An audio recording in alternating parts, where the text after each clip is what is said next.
वाईक्वेस्ट और इस वीडियो में हम फोकस करने वाले हैं आरएनए प्रोसेसिंग पे। तो देखिए आरएनए प्रोसेसिंग के कुछ पार्ट्स जो हैं हम ऑलरेडी कर चुके हैं, जैसे कि कैपिंग एंड पॉलीएडेनाइलेशन।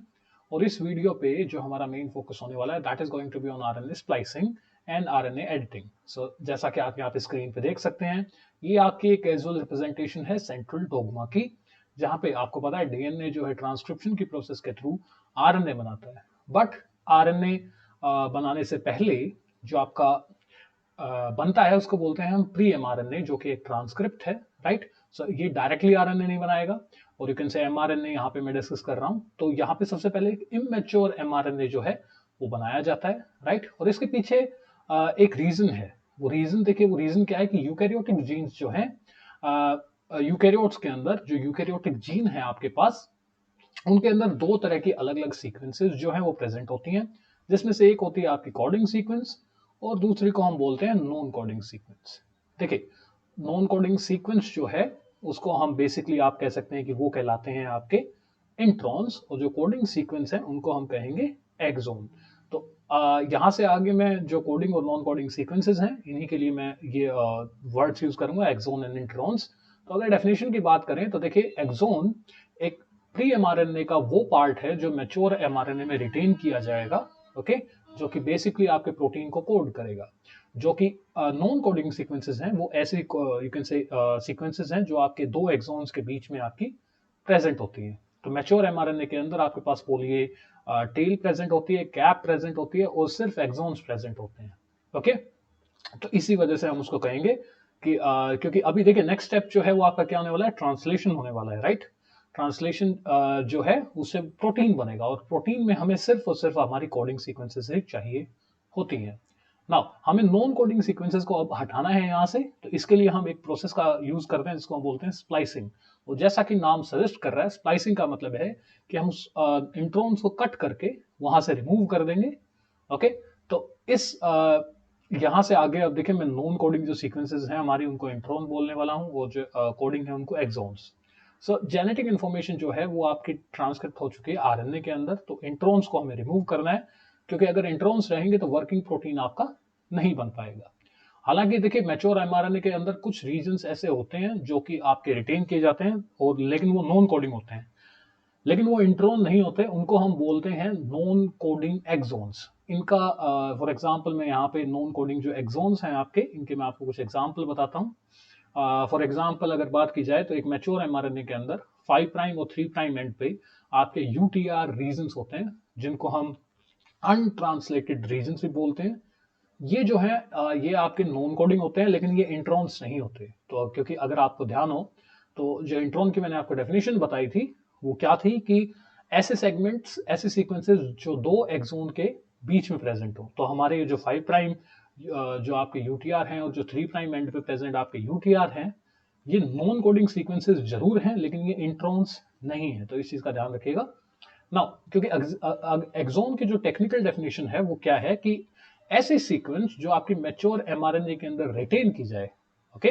तो ये आपके जो यूटीआर्स हैं 5 प्राइम 3 प्राइम, ये यहाँ पे इसके साथ साथ एक और एग्जांपल मैं आपको बताता हूँ। आपका जो जिस्ट रेगुलेटर है ये भी आपका एक तरह का यू कैन से, इसके अंदर भी आपके नॉन कोडिंग सीक्वेंसेस जो है प्रेजेंट होती हैं, क्योंकि आपका जो जिस्ट रेगुलेटर है इसके अंदर यू कैन से आप इसका प्रोटीन बनाने वाला जो है वो काम नहीं होता। अब चलिए आगे चलते हैं।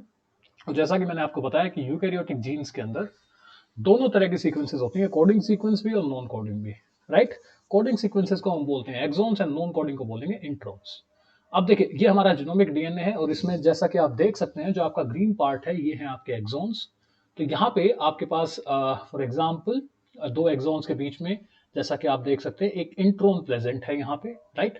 और हमारे पास 4 यहाँ पे एक्सोन्स हैं, तो टेक्निकली 3 यहाँ पे हमारे पास इंट्रॉन हो गए, जिनको हमने नंबर किया है 1 2 3। तो जैसा कि आप देख सकते हैं, अब जैसे ही सबसे पहले जो है जो डीएनए जीनोमिक डीएनए है वो ट्रांसक्रिप्शन करेगा, प्रमोटर रीजन के ऊपर आपका आरएनए पॉलीमरेज बाइंड करेगा, और उसके बाद जो है आपका प्री एमआरएनए बनेगा, जिसको आप एक ट्रांसक्रिप्ट भी कह सकते हैं using the transcriptional factors and all that, right. तो ये आपका जैसा कि सेगमेंट है, ये आपका 5 प्राइम यूटीआर है, ये आपका 3 प्राइम यूटीआर है।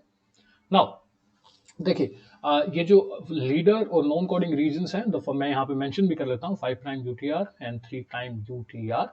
ये आपके प्री एमआरएनए के अंदर भी प्रेजेंट है, और अगर आप ध्यान दें तो ये आपकी, ये देखिए स्प्लाइस्ड एमआरएनए, मतलब स्प्लाइसिंग के बाद भी ये आपके रहने वाले हैं। हालांकि इसको अभी हम मैच्योर एमआरएनए नहीं बोल सकते क्योंकि अभी कैपिंग और पोली ए नहीं है यहाँ पे। तो ये हमारे पास है स्प्लाइस्ड एमआरएनए। ओके, तो यहाँ पे एक्सॉन्स के साथ साथ में जैसा कि आप देख सकते हैं कि नॉन कोडिंग यूटीआर भी आपके प्रेजेंट हैं। इनको हम 5 prime UTR and 3 prime UTR जो है हम इनको बोल सकते हैं। तो देखिए यहाँ पे प्री एमआरएनए जो है इसको आप इमेच्योर एमआरएनए भी बोल सकते हैं। और यहाँ पे हो क्या रहा है, तो देखिए हम सिर्फ और सिर्फ ये जो आपके डार्क ग्रीन पार्ट्स हैं इनको हम रखने वाले हैं, बाकी को हम कट करके रिमूव कर देंगे, स्प्लाइस कर देंगे एक तरह से। अब आइए आगे चलते हैं, और आगे चलने के बाद मैं आपको यहाँ थोड़ा सा डिस्कस करना चाहूंगा कि आपके एक्सॉन्स कितने होते हैं, इंट्रॉन्स कितने होते हैं, मतलब बेसिकली नंबर्स कितने होते हैं, और इसी के साथ साथ साइज, एक्सॉन्स का साइज क्या होता है, इंट्रॉन्स का साइज क्या होता है, राइट। तो इसी के ऊपर मैं यहाँ पे इस स्लाइड में डिस्कस करना चाहूंगा। तो यहाँ पे आइए एग्जाम्पल ले रखा है। फॉर एग्जाम्पल अगर मैं यीस्ट की बात करूँ यहाँ पे, तो यीस्ट के अंदर जो जीन्स हैं बेसिकली, फॉर एग्जांपल सैक्रोमाइसिस सर्विशिया के उसके अंदर यूजुअली एक या दो इंट्रॉन्स जो हैं एटमोस्ट प्रेजेंट होते हैं। तो फॉर एग्जांपल एवरेज के लिए आप एक बोल सकते हैं कि ज्यादा नहीं है यीस्ट के अंदर। ओके, हालांकि वहीं पे अगर मैं बात करूं एक चिकन की, तो एक चिकन के अंदर आप basically you can say up to 50 introns आपको देखने को मिल सकते हैं। ओके, फॉर एग्जांपल यहाँ पे अगर आप देखें तो मैंने प्रो अल्फा 2 कोलाजिन जीन का एग्जांपल लिया जिसके अंदर 50 इंट्रॉन्स जो है आपके प्रेजेंट है, राइट।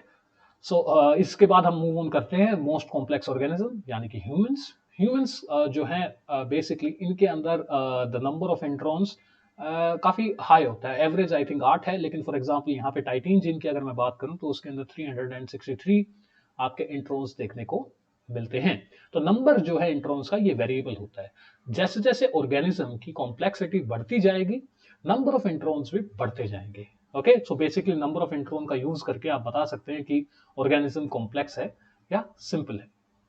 अब आइए बात करते हैं साइज की, एक्सोन और इंट्रॉन के साइज की, राइट।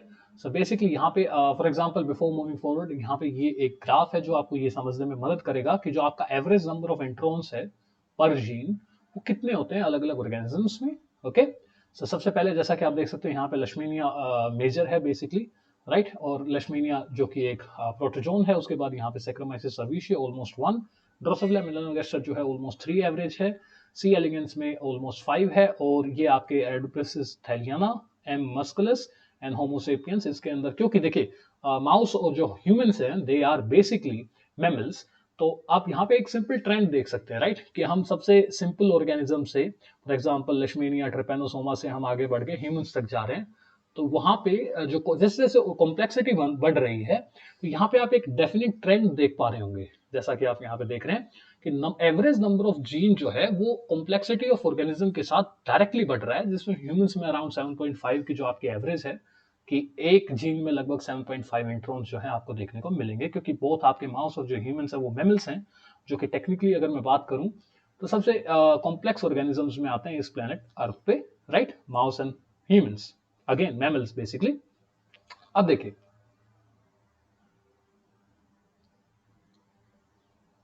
यहाँ पे अगर बेसिकली इस ग्राफ का यूज करके आप बता सकते हैं कि जो कॉम्प्लेक्सिटी है, अब आगे आई थिंक इससे मूव ऑन करते हैं। देखिए उसके बाद हम आगे चलते हैं, हमारी जो केमिस्ट्री ऑफ स्प्लाइसिंग है इससे, अच्छा एक्चुअली मैं बात डिस्कस करना भूल गया about the size of exon and the size of intron, कि आपके इंट्रॉन कितने बड़े होते हैं और आपके एक्सॉन्स कितने बड़े होते हैं, राइट।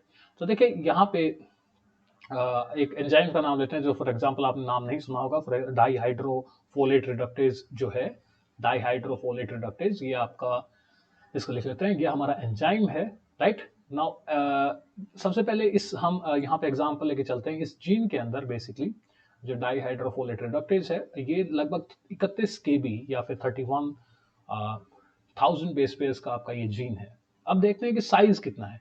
देखिए इसके अंदर 6 एक्सोन होते हैं, और ऑब्वियसली अगर 6 एक्सोन है तो इंट्रॉन कितने होने चाहिए, ये आप बताएंगे कि इंट्रॉन कितने होने चाहिए, राइट। 6 एक्सोन है हमारे पास, तो इंट्रॉन कितने होने चाहिए, अगर आपको पता है तो आप इसको कमेंट्स में राइट कर सकते हैं कि इंट्रॉन कितने होंगे, right. It is a very simple question actually. Now देखिए इंट्रॉन की डेफिनेशन को याद रखेगा अगर आपको यहाँ पे नंबर ऑफ इंट्रॉन्स निकालना है। Intron is basically it is a segment of DNA present between 2 exons. तो उसका यूज करके आप बता सकते हैं यहाँ पे। तो यहाँ पे जो हमारे 6 एक्सॉन हैं, ये टोटल में 31 केबी के अंदर से ये सिर्फ और सिर्फ प्रेजेंट है आपके 2 केबी में, राइट। तो मतलब कि 31 में से सिर्फ 2000 बेस पेयर्स जो हैं हमारे वो एक्सॉन है, बचे हुए 29,000 बेस पेयर या 29 केबी हमारे इंट्रॉन्स है। तो यहाँ से हमें एक रफ आइडिया मिल जाता है कि एक्सॉन्स का साइज ज्यादा बड़ा नहीं है, वो यूजुअली 10% ऑफ जीन जो है वही एक्सॉन होते हैं। Exons are comparatively smaller in size, so 10% हमारे पास एक्सॉन है और रिमेनिंग 90% हमारे पास क्या हो जाएंगे यहाँ पे, they are going to be introns. Okay, तो इंट्रॉन्स जो है वो आपके थोड़े से साइज में ज्यादा बड़े होते हैं। अब आइए आगे चलते हैं, इसके बाद हम डिस्कस करेंगे द केमिस्ट्री ऑफ स्प्लाइसिंग कि स्प्लाइसिंग की एक्चुअली होती क्या है, और उसमें हम ये भी डिस्कस करेंगे कि जो आपके इंट्रॉन्स हैं, एक्चुअली पहले डिस्कस करते हैं कि आपके जो इंट्रॉन्स हैं, जो 90% यहाँ पे आपका जो है जीन का जो पार्ट है वो इंट्रॉन है, इनका फायदा क्या है बेसिकली। तो देखिए होता क्या है कि आपके एक्सोन्स जो है वो सिर्फ 2000 है, 2000 बेस पेयर इस सिनेरियो की मैं बात करूं। तो अगर मैं प्रोकैरियोट्स की बात करूं, प्रोकैरियोट्स के केस में आपको इंट्रॉन्स देखने को नहीं मिलेंगे, उनके जीन्स अनइंटरप्टेड होते हैं। लेकिन अगर हम बात करें यूकैरियोट्स की, राइट, सो प्रोकैरियोट्स में मैं लिख देता हूं यहाँ पे कि आपके जो जीन्स हैं they are no introns, it means कि वो अनइंटरप्टेड है, राइट। तो यूकैरियोट्स में जैसे जैसे आपकी कॉम्प्लेक्सिटी बढ़ती जाएगी, एक्सॉन और इंट्रॉन्स के नंबर जो है वो बढ़ते जाएंगे, जैसा कि आप इस ग्राफ के थ्रू देख ही पा रहे होंगे, राइट। लेकिन जैसे जैसे इनके नंबर बढ़ते हैं तो इनका एक इंट्रॉन्स के होने के बेनिफिट्स हैं। ऐसे ही नहीं ये यूकैरियोट्स के अंदर प्रेजेंट है, इनके अपने कुछ बेनिफिट्स होते हैं जिनकी वजह से ये आपके यहाँ पे प्रेजेंट होते हैं। नाउ जो प्री एमआरएनए है, इसको आप एक ट्रांसक्रिप्ट भी बोल सकते हैं। अगेन प्री एमआरएनए को ट्रांसक्रिप्ट या फिर इमेच्योर आरएनए बोल सकते हैं। ये एक ही ट्रांसक्रिप्ट से आप अलग अलग तरह के प्रोटीन्स बना सकते हैं। फॉर एग्जाम्पल आपके पास रिएक्शंस होती हैं like exon shuffling, exon skipping and all that, तो उनका यूज करके आप एक ही ट्रांसक्रिप्ट से अलग अलग प्रोटीन बना पा रहे हैं। तो ये बेनिफिट है आपका। ओके, नाउ इन हालांकि थोड़ा सा बेटर आइडिया लेने के लिए हम क्या करते हैं, एक दूसरा प्रोटीन, दूसरे जीन को डिस्कस करते हैं basically, largest one, right, dystrophin gene आपने सुना होगा। डिस्ट्रोफिन जीन जो है वो ह्यूमंस के अंदर सबसे बड़ा प्रोटीन है। और डिस्ट्रोफिन आई थिंक इसका अगर आपने नाम नहीं सुना है तो dystrophin is related to DMD या डकिनीज मस्कुलर डिस्ट्रोफी। और इसका जो प्री एमआरएनए है या फिर जो इमेच्योर एमआरएनए है, प्री एमआरएनए का साइज होता है around 2400 kilo base pairs, it means 2400,000 base pairs, जो कि जैसा कि आप देख सकते हैं कि काफी बड़ा साइज है। और स्पीड ऑफ ट्रांसक्रिप्शन आपको पता ही है, अगर आपको याद हो तो जो आपकी स्पीड ऑफ ट्रांसक्रिप्शन होती है वो आपकी होती है, आपको पता है तो आप बता सकते हैं, otherwise the speed of transcription जो है वो आपकी यूजुअली 40 न्यूक्लियोटाइड्स पर सेकंड के आसपास यहाँ पे रहेगी। तो मैंने यहाँ पे मेंशन कर दिया 40 NTS पर सेकंड, मींस 40 न्यूक्लियोटाइड्स पर सेकंड, जो कि आपकी डीएनए रेप्लिकेशन की स्पीड से कंपैरेटिवली मैं बात करूं तो बहुत ही ज्यादा कम है। नाउ अब देखिए यहाँ पे 2400,000 बेस पेयर्स हैं और स्पीड आपकी है 40 न्यूक्लियोटाइड्स पर सेकंड। तो क्वेश्चन ये भी आ सकता है कि डिस्ट्रोफिन के एक प्री एमआरएनए बनने में कितना टाइम लगेगा। तो आप वीडियो को पॉज करके यहाँ पे कैलकुलेट कर सकते हैं और आपका आंसर आप कमेंट में डाल सकते हैं, राइट। सो मैंने पहले ही कैलकुलेट कर लिया और मेरा आंसर आया था 17 आवर्स, जो कि मुझे लग रहा है कि ठीक है। एक ट्रांसक्रिप्ट बनाने में आपको लगते हैं 17 आवर्स, ओके। और इसके अंदर ऑब्वियसली क्योंकि ये प्राइमरी ट्रांसक्रिप्ट है, प्री एमआरएनए है, इसके अंदर आपके प्रेजेंट होते हैं इंट्रॉन्स, तो उनको रिमूव भी करना है, right, by the process that we call splicing. तो यहाँ पे आरएनए स्प्लाइसिंग से हम इंट्रॉन्स को रिमूव करेंगे और प्री एमआरएनए को हम मैच्योर एमआरएनए में यहाँ पे कन्वर्ट करेंगे। ओके, सो यहाँ पे पर्टिकुलर जीन्स का अपना एक you can say splicing pattern भी होता है, जिसके अंदर आपको अलग अलग चीजें, फॉर एग्जांपल आपको अल्टरनेट स्प्लाइसिंग देखने को मिल सकती है, एक्सॉन शफलिंग देखने को मिल सकती है, एक्सॉन स्किपिंग भी देखने को मिल सकती है आपको, राइट। तो इनका यूज करके आप ये बेसिकली एक ही ट्रांसक्रिप्ट से अलग अलग आपके प्रोटीन जो है उन्हें बना सकते हैं। उनको हम बोलते हैं आइसोफॉर्म्स, प्रोटीन आइसोफॉर्म्स। जब एक ही जीन से अलग अलग प्रोटीन बने उस सिनेरियो को हम बोलते हैं आइसोफॉर्म, राइट। तो ऐसे प्रोटीन आइसोफॉर्म्स में आपको ज्यादा थोड़े बहुत आपको डिफरेंसेस देखने को मिलेंगे, मेजोरिटी ऑफ देम जो है वो आपके लगभग सेम ही रहते हैं। सो आइसोफॉर्म्स जो हैं आपके basically these are closely related proteins that basically you can say they can they arise, or you can say they originate from a single gene or a single gene family, right? So इनको हम बोलते हैं आइसोफॉर्म्स. I think इतना introduction काफी है. अब आगे चलते हैं हमारी केमिस्ट्री ऑफ स्प्लाइसिंग पे. तो देखिए यहाँ पे स्प्लाइसिंग पे डिस्कस करने से पहले जो पहली चीज है मैं यहाँ पे डिस्कस करना चाहूंगा वो है आपकी splice sites. Splice sites basically means कि कट कहाँ पे लगेगा, राइट? स्प्लाइस मतलब कट. सो स्प्लाइस साइट्स मतलब कट कहाँ लगेगा. पहली है हमारे पास 5 प्राइम स्प्लाइस साइट. जैसा कि नाम बता रहे हैं ये आपके इंट्रोन के, याद रखिएगा एक्सोन के नहीं, इंट्रोन के 5 प्राइम एंड पे ये आपकी प्रेजेंट होती है. ओके और ये जैसा कि आप देख सकते हैं यहाँ पे आपका लाइट ग्रीन पार्ट इंट्रोन है और ये है आपकी 5 प्राइम स्प्लाइस साइट जिसको आप डोनर साइट भी बोलते हैं. ओके नाउ अब 3 प्राइम एंड पे यहाँ पे ये वाली प्रेजेंट है, इसको हम बोलेंगे आपकी 3 प्राइम स्प्लाइस साइट. तो इनको आइए जो 5 प्राइम स्प्लाइस साइट है ये आपकी डोनर साइट, इनको लेबल कर देते हैं. और ये है आपकी एक्सेप्टर साइट जो आपकी 3 प्राइम स्प्लाइस साइट. इसके साथ साथ यहाँ पे बीच में आपका प्रेजेंट होता है ब्रांच पॉइंट साइट, राइट? जैसा कि अगर आप यहाँ पे देख पा रहे हैं तो यहाँ पे बीच में आपको ये जो एडेनाइन दिख रहा है ये है आपका ब्रांच पॉइंट साइट. और ब्रांच पॉइंट साइट और 3 प्राइम एंड के बीच में या फिर जो आपका 3 प्राइम ये आपका है branch point, let's label that as well. Now यहाँ पे देखिए जैसा कि आप देख सकते हैं इसके जस्ट बाद होता है आपका पीवाई ट्रैक्ट या फिर पॉलीपायरिमिडीन ट्रैक्ट. तो ये आपका जो पीवाई ट्रैक्ट है ये प्रेजेंट होता है आपका ब्रांच पॉइंट और 3 प्राइम एंड के बीच में. तो मैं यहाँ पे फॉर एग्जांपल यहाँ पे शो नहीं किया गया तो मैं यहाँ पे अलग से इसको मेंशन कर देता हूँ. ये है आपका पीवाई ट्रैक्ट, इसको मैं पीवाई ट्रैक्ट ही बोलने वाला हूँ यहाँ से. Okay polypyrimidine tract. अब यहाँ पे ये जो आपकी स्प्लाइस साइट्स हैं इनकी कुछ कंजर्व्ड सीक्वेंसेस होती हैं. फॉर एग्जांपल अगर आप ध्यान दें तो आपकी 5 प्राइम स्प्लाइस साइट है, इसकी एक कंजर्व्ड सीक्वेंस है जो है आपकी GU सीक्वेंस. इसी तरीके से जो आपकी 3 प्राइम स्प्लाइस साइट है, कंजर्व्ड सीक्वेंस मतलब आपको पता होगा कि लगभग ये चेंज नहीं होगी. 3 प्राइम स्प्लाइस साइट जो है वो आपकी होगी AG सीक्वेंस, मतलब A और G जो है आपको वहां पे देखने को मिलेगा. ब्रांच पॉइंट साइट में आपको मेनली जो है वो A वहां पे प्रेजेंट होता है एडेनाइन. हालांकि कुछ सिनेरियोज में कुछ केसेस में आपको ग्वेनाइन भी वहां पे देखने को मिला देख सकते हैं, right? For example I think it is some self splicing intron जिनके यहाँ पे ब्रांच पॉइंट साइट के वहां पे G प्रेजेंट होता है. तो यहाँ पे एक लैरिएट बन के जो आपका इंट्रॉन है वो रिमूव किया जाता है. ये आपकी लैरिएट की शेप है. ओके अब यहाँ पे आइए डिस्कस करते हैं कि होता कैसे है, कि ये जो लैरिएट है इसकी फॉर्मेशन होती कैसे है, राइट? एक ब्रीफ पिक्चर यहाँ पे देखते हैं. सो देखिए स्प्लाइसिंग अगर हमें करनी है तो इंट्रोन को लैरिएट फॉर्मेशन में हमें यहाँ से निकालना पड़ेगा. ये है आपकी एक लैरिएट, राइट? इसको इंट्रोन लैरिएट बोल सकते हैं आप. नाउ अब बात ये है कि ये होता कैसे. बेसिकली यहाँ पे 2 फेजेस में ये रिएक्शन आपकी होती है, राइट? और यहाँ पे 2 रिएक्शंस आपकी रिक्वायर्ड होती हैं. 2 transesterification reactions are required, right?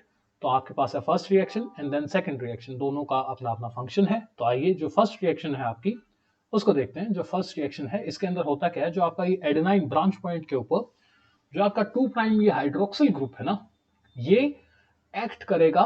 ये कंजर्व्ड सीक्वेंस है ऑब्वियसली, और ये एक्ट करेगा एज अ ये न्यूक्लियोफाइल एक्ट करेगा और यहाँ पे न्यूक्लियोफिलिक अटैक होगा, राइट? जो ऑक्सीजन है that is will, and again ध्यान रखिएगा यहाँ पे 2 प्राइम हाइड्रोक्सिल है, 3 प्राइम नहीं. नाउ सो न्यूक्लियोफिलिक अटैक होगा. आई होप कि आप अपनी केमिस्ट्री से अप टू डेट है. न्यूक्लियोफिलिक अटैक लगेगा कहाँ पे, जैसा कि आप देख सकते हैं वो लगेगा आपकी conserved sequence of 5 prime splice site. ये जो आपका फोस्फेट बॉन्ड है 2 ग्वेनाइन्स के बीच में, यहाँ पे आपका जो है वो अटैक लगेगा. तो होगा एज अ रिजल्ट होगा क्या कि जो फोस्फेट ग्रुप है आपका उसको हम यहाँ से इस बॉन्ड को ब्रेक करके ये बॉन्ड आपका बनेगा एडेनाइन के साथ. सो बॉन्ड वहां से यहाँ से ब्रेक हो रहा है और इसके साथ साथ अब जैसे ही ये वहां से टूटेगा इसके ये जुड़ जाएगा A और G के साथ जो ब्रांच पॉइंट और 5 प्राइम स्प्लाइसिंग साइट के बीच में.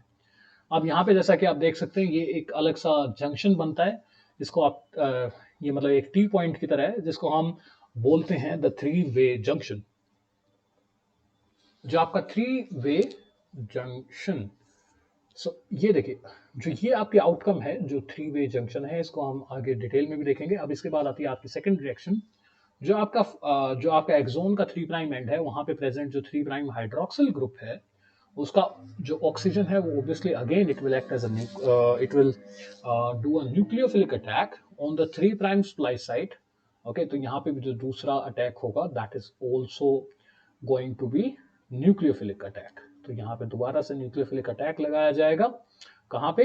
ये जो आपकी कंजर्व्ड सीक्वेंस है AG, तो यहाँ पे ग्वेनाइन और ग्वेनाइन के बीच का जो फॉस्फेट बॉन्ड है ये, यहाँ पे हम जो है अटैक लगाएंगे, राइट। तो ये थी आपकी पहली आपकी रिएक्शन, और ये दूसरे ये हो गया अब आपकी सेकंड, क्योंकि ये जो एक्सॉन्स हैं ये आपके जुड़ने वाले हैं, इंट्रॉन लैरिएट बन के निकल जाएगा। तो ये है आपकी दो, यू कैन से रिएक्शंस, दो ट्रांस एस्टरिफिकेशन रिएक्शंस। नाउ यहाँ पे बॉन्ड्स देखिए, एक चीज जो इंट्रॉन है आपका, आपको जैसा कि आप देख सकते हैं लैरिएट के फॉर्म में रिलीज हो चुका है। तो यहाँ पे जो केमिस्ट्री है वो बेसिकली ये है, लेकिन ये आपका बेसिकली 3 वे जंक्शन जो है वो क्लोजली अगर आप देखें तो थोड़ा कुछ इस तरीके से होता है। आई होप कि आपको देख के समझ में आ रहा होगा। बेसिकली देखिए यहाँ पे जो ये ए है ये आपका ब्रांच पॉइंट है, ओके, और ये जो GU है ये आपका 5 प्राइम स्प्लाइस साइट है, और यहाँ पे जैसा कि आप देख सकते हैं एक अनयूजुअल बॉन्ड है with 2 prime hydroxyl group and the phosphate of the guanine. तो कुछ इस तरीके से ये आपका बनता है द 3 वे जंक्शन।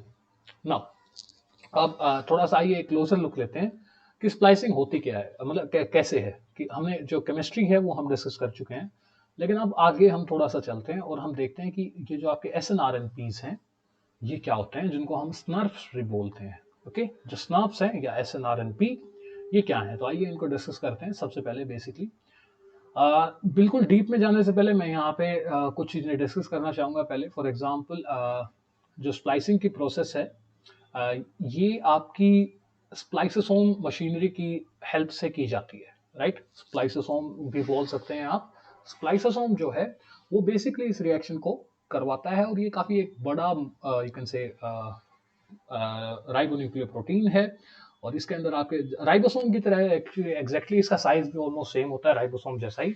इसके अंदर लगभग 150 आपके प्रोटीन्स प्रेजेंट होते हैं, और उसके साथ साथ आपके कुछ RNAs प्रेजेंट होते हैं जिनको आप SNRNAs बोलते हैं। आपके पास 5 RNAs होंगे यहाँ पे, ओके। अब देखिए जो स्प्लाइसोसोम है आपका वो बहुत सारी ATPs को कंज्यूम करता है। हालांकि मैं एक चीज़ आपको बतानी भूल गया, जो ये केमिस्ट्री ऑफ स्प्लाइसिंग है यहाँ से आप देख सकते हैं कि यहाँ पे कोई ATP की रिक्वायरमेंट आपको नहीं पड़ेगी, राइट। तो मैं यहाँ पे लिख सकता हूँ कि नो ATP रिक्वायर्ड। देखिए क्योंकि केमिस्ट्री जो है यहाँ पे thermodynamics it solves itself. Basically हो क्या रहा है, देखिए नंबर ऑफ बॉन्ड जो है आपके, इस चीज का ध्यान रखिएगा कि जैसे ही जब भी आपका बॉन्ड टूटता है तो एनर्जी रिलीज होगी, और जब आपका बॉन्ड बनेगा तब आपकी एनर्जी रिक्वायर्ड होगी। तो इस चीज का ध्यान रखिएगा कि bond breaking it will result into, ये आपका एनर्जी जो है यहाँ पे आपकी एनर्जी रिलीज होगी। तो मैंने अप एरो का निशान लगाया है यहाँ पे, और जैसे बॉन्ड फॉर्मेशन जब आपकी होगी, मतलब कि जब भी आपका एक नया बॉन्ड बनेगा तो एनर्जी जो है वो आपकी रिक्वायर्ड होगी या फिर ली जाएगी। तो इस चीज का ध्यान रखिएगा आप। तो यहाँ पे जैसा कि आप देख सकते हैं कि बॉन्ड टूटेगा तो एनर्जी रिलीज होगी, और जो बेसिकली वो सेम एनर्जी जो बॉन्ड जो है दोबारा बनने में हम उसको यूज कर सकते हैं। तो यहाँ पे अगर आप ध्यान से देखें तो 2 ट्रांसएस्टरिफिकेशन रिएक्शन में 2 बॉन्ड टूटते हैं और 2 बनते हैं, राइट। जैसे कि ये पहला बॉन्ड ये टूटा, राइट, तो एनर्जी रिलीज होगी, और सेम जब ये बॉन्ड बनेगा तो एनर्जी, वो एनर्जी जो रिलीज हुई थी वो यूज हो जाएगी, कर सकते हैं अब हम, राइट। आपकी जैसे कि यहाँ पे ये वाला बॉन्ड जब टूटेगा, आपका दूसरा बॉन्ड जो है ये टूटेगा तो एनर्जी रिलीज होगी, और जब आपका ये बॉन्ड बनेगा दो एक्सॉन के बीच में तो सेम एनर्जी जो है वो यहाँ पे यूज कर ली जाएगी। तो टेक्निकली स्पीकिंग केमिस्ट्री ऑफ जो स्प्लाइसिंग है उसमें आपको कोई ATP नहीं चाहिएगा, लेकिन जो ये आपका स्प्लाइसोसोम है इट रिक्वायर्स ATP, राइट। जो आपका स्प्लाइसोसोम मशीनरी है इसको ATP चाहिए, कि हालांकि स्प्लाइसिंग के लिए इटसेल्फ आपको ATP नहीं चाहिए होता, राइट।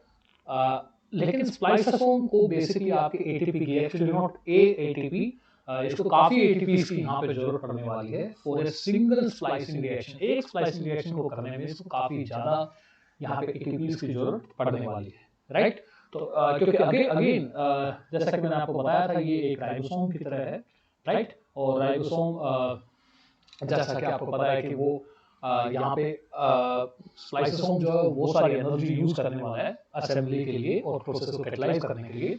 और जैसे जो राइबोसोम है आपका उसके अंदर आरएनए जो है वो आपका कैटालिटिक फंक्शन करते हैं। सिमिलरली यहाँ पे जो आपके पास आरएनए है वो आपका कैटालिटिक फंक्शन जो है वो करेंगे। प्रोटीन्स का मेनली रोल जो है वो स्ट्रक्चरल एस्पेक्ट में होता है। प्रोटीन यहाँ पे स्ट्रक्चर का काम करेंगे। आरएनए जो ये आपके आरएनए हैं, अगर आप राइबोसोम के आरएनए आपको याद हो तो उनको हम बोलते हैं राइबोसोमल आरएनए। स्प्लाइसोसोम के आरएनए को हम बोलते हैं snRNA, right. SN basically stands for small nuclear RNAs, right. और जैसा कि मैंने पहले बता चुका हूं कि हम यहाँ पे 5 आरएनएस को यूज करने वाले हैं। वो आपके होंगे U1, U2, U4, U5 and U6, मतलब U3 को हटा दीजिए, बाकी सारे वही हैं, राइट। सो एसएनआरएनएस जिनका मतलब है स्मॉल न्यूक्लियर आरएनएस, जिनकी 2 क्लासेस होती हैं हमारे पास। एक है आपके पास एसएम क्लास और दूसरी है आपके पास एलएसएम क्लास। अब देखिए जो एसएम क्लास है ये आपकी बनी होती है U1, U2, U4, U4 ATAC, U5, U7, U11 and U12, okay. और जो आपकी एलएसएम क्लास है, राइट, एलएसएम क्लास में आपके प्रेजेंट होते हैं U6 और U6 ATAC। यहाँ पे थोड़ा सा डिफरेंस है, जो ATAC हैं U4 ATAC और U6 ATAC, इनको हम आगे डिस्कस करेंगे। हालांकि देखिए ये जो सारे लगभग सारे आपके एसएनआरएनए हैं ये स्प्लाइसिंग में यूज होते हैं। फॉर एग्जांपल आपके जो अगर आपको याद हो तो जैसे राइबोसोम 2 तरह के होते हैं, for example prokaryotic and eukaryotic, उनके अंदर आरएनए में थोड़ा डिफरेंस होता है, राइट। इसी तरीके से स्प्लाइसोसोम भी आपके 2 मेन तरह के होते हैं। एक होता है आपके पास मेजर स्प्लाइसोसोम और दूसरा होता है आपके पास माइनर स्प्लाइसोसोम, ओके। तो यहाँ पे देखिए जो आपका सो बेसिकली अगर मैं बात करूं तो जो आपका यहाँ पे मेजर और माइनर स्प्लाइसोसोम है, तो मेजर के अंदर आपके प्रेजेंट होंगे, मैं यहाँ पे मेंशन करता हूँ 2 टाइप्स हैं आपके पास है मेजर आपका स्प्लाइसोसोम है और फिर आपका माइनर स्प्लाइसोसोम है। जो आपका मेजर स्प्लाइसोसोम है इसके अंदर आप यूज करेंगे U1, U2, U4, U5 and U6, just a second, yes, U6, okay. जो माइनर स्प्लाइसोसोम है इसके अंदर आप यूज करेंगे U11, U12, U4 ATAC, U5, U6 ATAC। तो आपके पास यहाँ पे 2 अलग अलग तरह के स्प्लाइसोसोम हैं। इनकी स्प्लाइसिंग साइट्स भी थोड़ी सी डिफरेंट होती हैं। अब यहाँ पे U5 जो है एसएनआरएनए, ये दोनों के अंदर कॉमन है, जैसा कि आई होप कि आप देख पा रहे होंगे। बाकी U1 की जगह U11 है एंड U12 है, राइट। और ये जो एसएनआरएनए है ये जब प्रोटीन के साथ मिलते हैं तो ये बनाते हैं आपके snRNPs, right, small nuclear ribonucleoprotein, snRNPs, okay. So जैसा कि मैं पहले मेंशन कर चुका हूं, small nuclear ribonucleoproteins, okay. So यहाँ पे जैसा कि आप देख सकते हैं इनके यहाँ पे अगर मैं बात करूं तो यहाँ पे बहुत सारे प्रोटीन्स हैं। देखिए सारे के सारे प्रोटीन आरएनए के साथ नहीं जुड़े होते, तो मैं ये पहले ही बताना चाहूंगा। एसएनआरएनएस के साथ कुछ प्रोटीन्स जो है ये 150 में से कुछ एसएनआरएनएस के साथ जुड़ के स्नर्फ्स बनाते हैं या एसएनआरएनपी बनाते हैं, और बाकी जो है वहां पे इंडिपेंडेंटली भी प्रेजेंट होते हैं, ओके। सो यहाँ पे बस इस चीज का ध्यान रखिएगा कि कुछ प्रोटीन्स जो है वो आपके आरएनए से कनेक्टेड नहीं होते हैं। तो कुछ होते हैं जो कनेक्टेड होते हैं वो आपके स्नर्फ्स बनाते हैं, जो कनेक्टेड नहीं होंगे वो नहीं बनाते। अब जो आपके स्नर्फ्स हैं, एसएनआरएनपीज हैं, ये 3 क्रिटिकल रोल आपके प्ले करते हैं। तो यहाँ पे हम इसको मेंशन करते हैं। तो देखिए मेरे अकॉर्डिंग जो स्नर्फ्स हैं आपके एसएनआरएनपीज, इनको स्नर्फ्स बोलते हैं, मैं बता चुका हूँ। ये आपके 3 क्रिटिकल रोल्स जो हैं उनको प्ले करते हैं, जिसमें से क्रिटिकल रोल्स, तो जिसमें से अगर मैं बात करूं जो पहला है हमारे पास उसको मैं बोलता हूं आइडेंटिफिकेशन, क्योंकि देखिए हम इनको डिस्कस करेंगे डिटेल में ऑब्वियसली।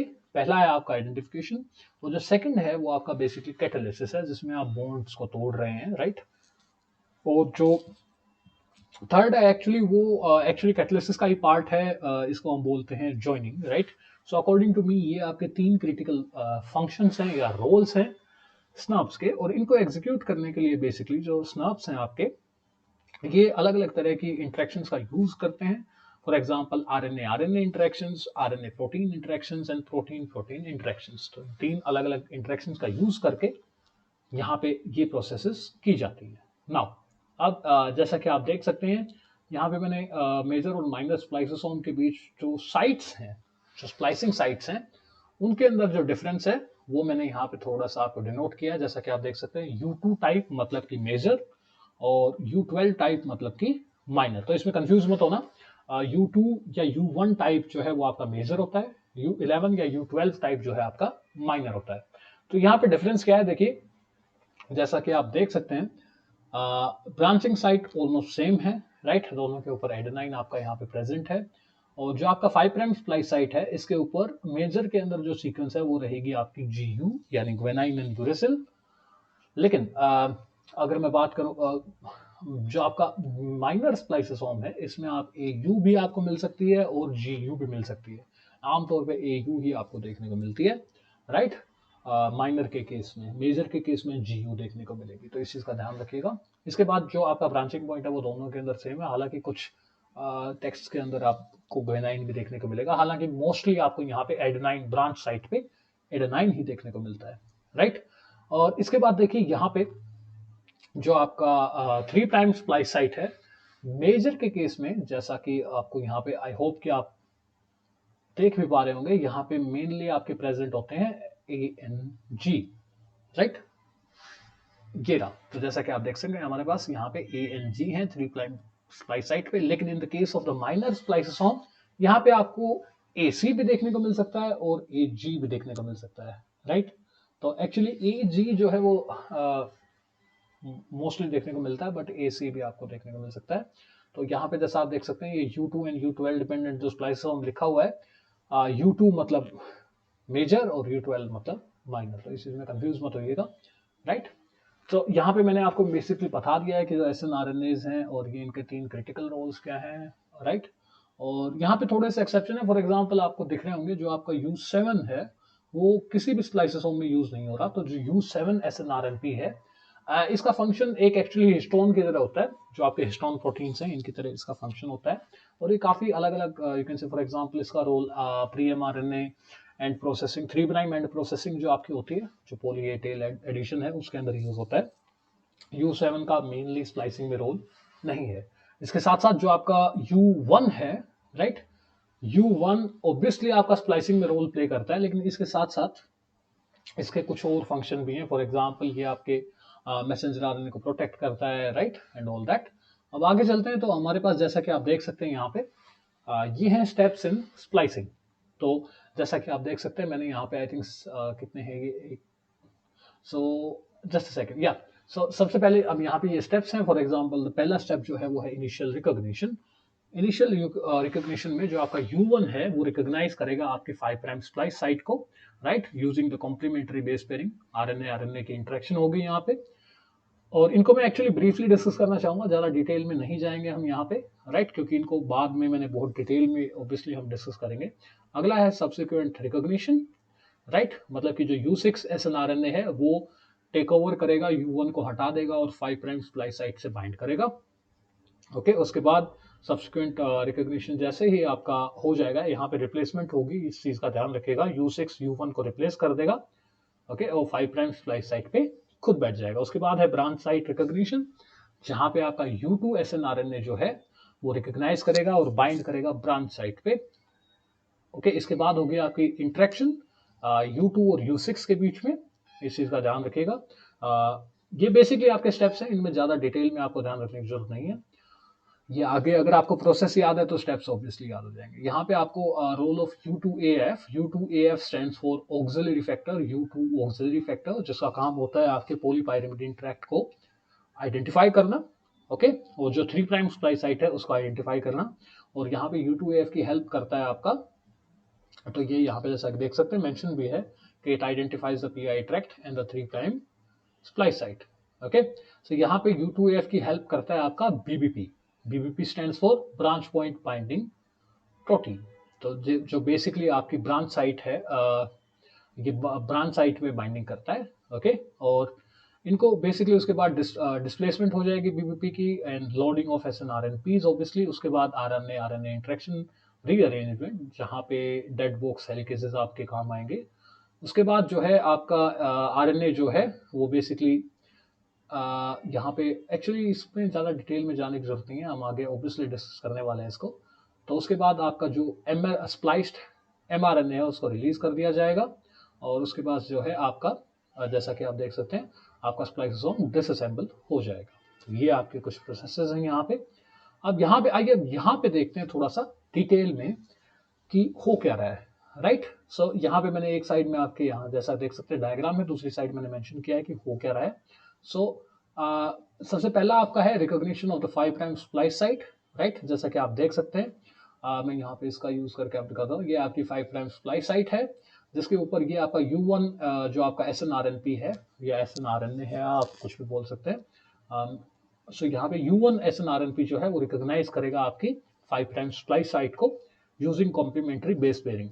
सो RNA इंटरेक्शन होगी यहाँ पे, राइट। और इसके साथ साथ यहाँ पे आपको देखने को मिलेंगे BBP, राइट, और U2AF 65 एंड 35।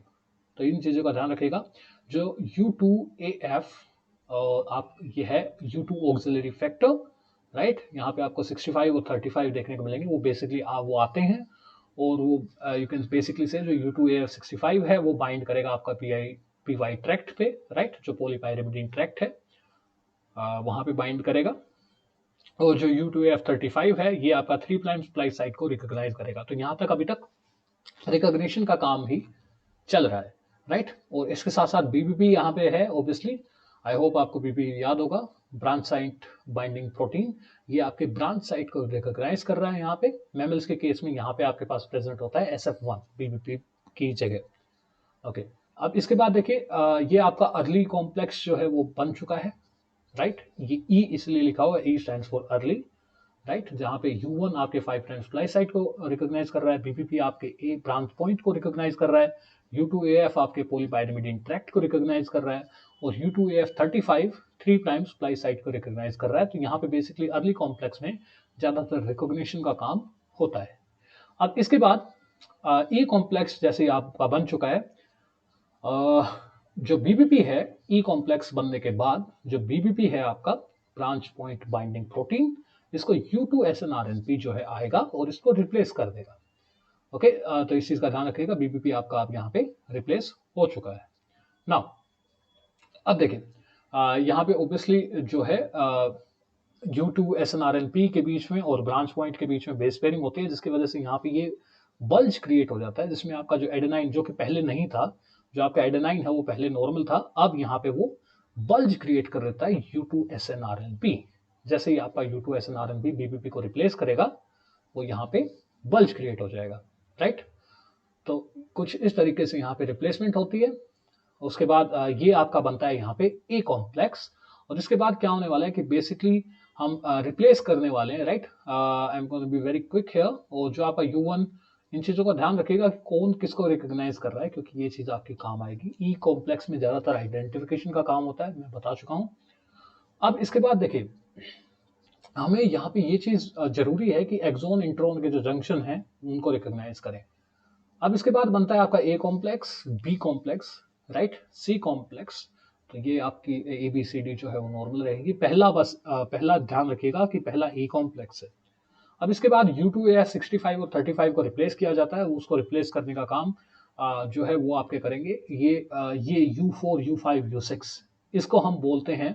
ये जैसा कि आप देख सकते हैं यहाँ पे 3 SNRNPs हैं, राइट। ये रिप्लेस करेंगे आपके U2AF 65 और 35 को और ये कुछ इस तरीके से यहाँ पे बाइंड करेंगे, जिसकी वजह से बेसिकली इसके यू कैन से यहाँ पे इसके लिए एक्चुअली एक अलग नाम यूज होता है जिसको आई थिंक हम बोलते हैं ट्राइस्नर पार्टिकल। ये जो आपका U2, U4, U5, U6 का जो ये कॉम्प्लेक्स है इसको हम बोलते हैं ट्राइस्नर पार्टिकल। और यहाँ पे देखिए जो U4 है और U6 है, आई होप कि जैसा कि आप देख पा रहे होंगे ये U4 है, ये U6 है, इनके अंदर स्ट्रॉन्ग बॉन्डिंग होती है, राइट। ये एक दूसरे के साथ RNA बेस पेयरिंग के थ्रू यहाँ पे जुड़े होते हैं U4, U5, तो इनके बीच में यहाँ पे स्ट्रॉन्ग बॉन्ड है, राइट। लेकिन जो आपका ये टुगेदर टाइटली टुगेदर बाइंड रहते हैं। U5 on the other hand ये लूजली एसोसिएटेड होता है, इसके साथ ज्यादा टाइट बॉन्डिंग इनकी नहीं है। यहाँ पे U5 लूजली बॉन्डेड होएगा और ये रिप्लेस कर देंगे U2A65 और 35 को, और आपका B कॉम्प्लेक्स बन जाएगा। राइट, पहले E था, A है, अब B है। अब इसके साथ आगे चलते हैं, बनाते हैं C कॉम्प्लेक्स हमारा।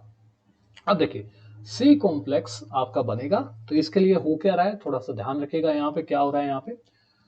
तो सबसे पहले आपका जो U1 है, जो आपका 5 प्राइम स्प्लाइस साइट पे था, उसको रिप्लेस करके उसकी जगह कौन ले रहा है यहाँ पे, आप जैसा कि देख पा रहे होंगे। देखिए U1 और U6 जो है वो लगभग एक ही जगह पे पोजिशन है। तो U6 जो है वो क्लोज प्रोक्सिमिटी में प्रेजेंट है U1 के, ये U1 है आपका। राइट, तो यहाँ पे U1 का काम जो है वो आइडेंटिफिकेशन पर्पसेस के लिए है, ये आपका मेन आदमी नहीं है, ये सिर्फ बंदे को, ये सिर्फ कैसे पहचान करने आया है। जो मेन हिटमैन है आपका वो U6 है, जो कि असली मतलब बेसिकली आपका शॉट लेने वाला है। तो U1 को रिप्लेस कर देंगे अब हम U6 के थ्रू। तो जैसा कि आप देख सकते हैं U6 अब प्रेजेंट है 5 प्राइम स्प्लाइस साइट पे। ओके, अब देखिए इसके बाद क्या हो रहा है, जो आपका ओके, अब जो U4 है, राइट, U1 रिप्लेस हो चुका है, इसके बाद U4 जो है वो यहां से इस साइट को लीव कर देगा। अब ओके, यहाँ पे देखिए मैं कारण बताता हूँ कि U4 इसलिए लीव कर रहा है क्योंकि U2 और U6 के बीच में फिलहाल U4 प्रेजेंट है। राइट, हमें बेसिकली जो आपका ये जो 5 प्राइम स्प्लाइस साइट है, इसको नजदीक लेके आना है ब्रांच पॉइंट के पास, ताकि ये जो रिएक्शन है ये लैरिएट बना सके। तो लेकिन अभी U6 और U4 के बीच में प्रेजेंट है आपका U4। राइट, तो अगर हमें U2 और U6 की वो करानी है तो U4 को निकालना पड़ेगा। तो जैसे कि आप देख सकते हैं यहाँ पे U4 निकल चुका है। अब U2 और U6 एक दूसरे के साथ इंटरेक्शन करके जो ब्रांच पॉइंट्स है और जो आपकी 5 प्राइम स्प्लाइस साइट है उसको नजदीक लाते हैं और कैटलिसिस करवाते हैं बेसिकली।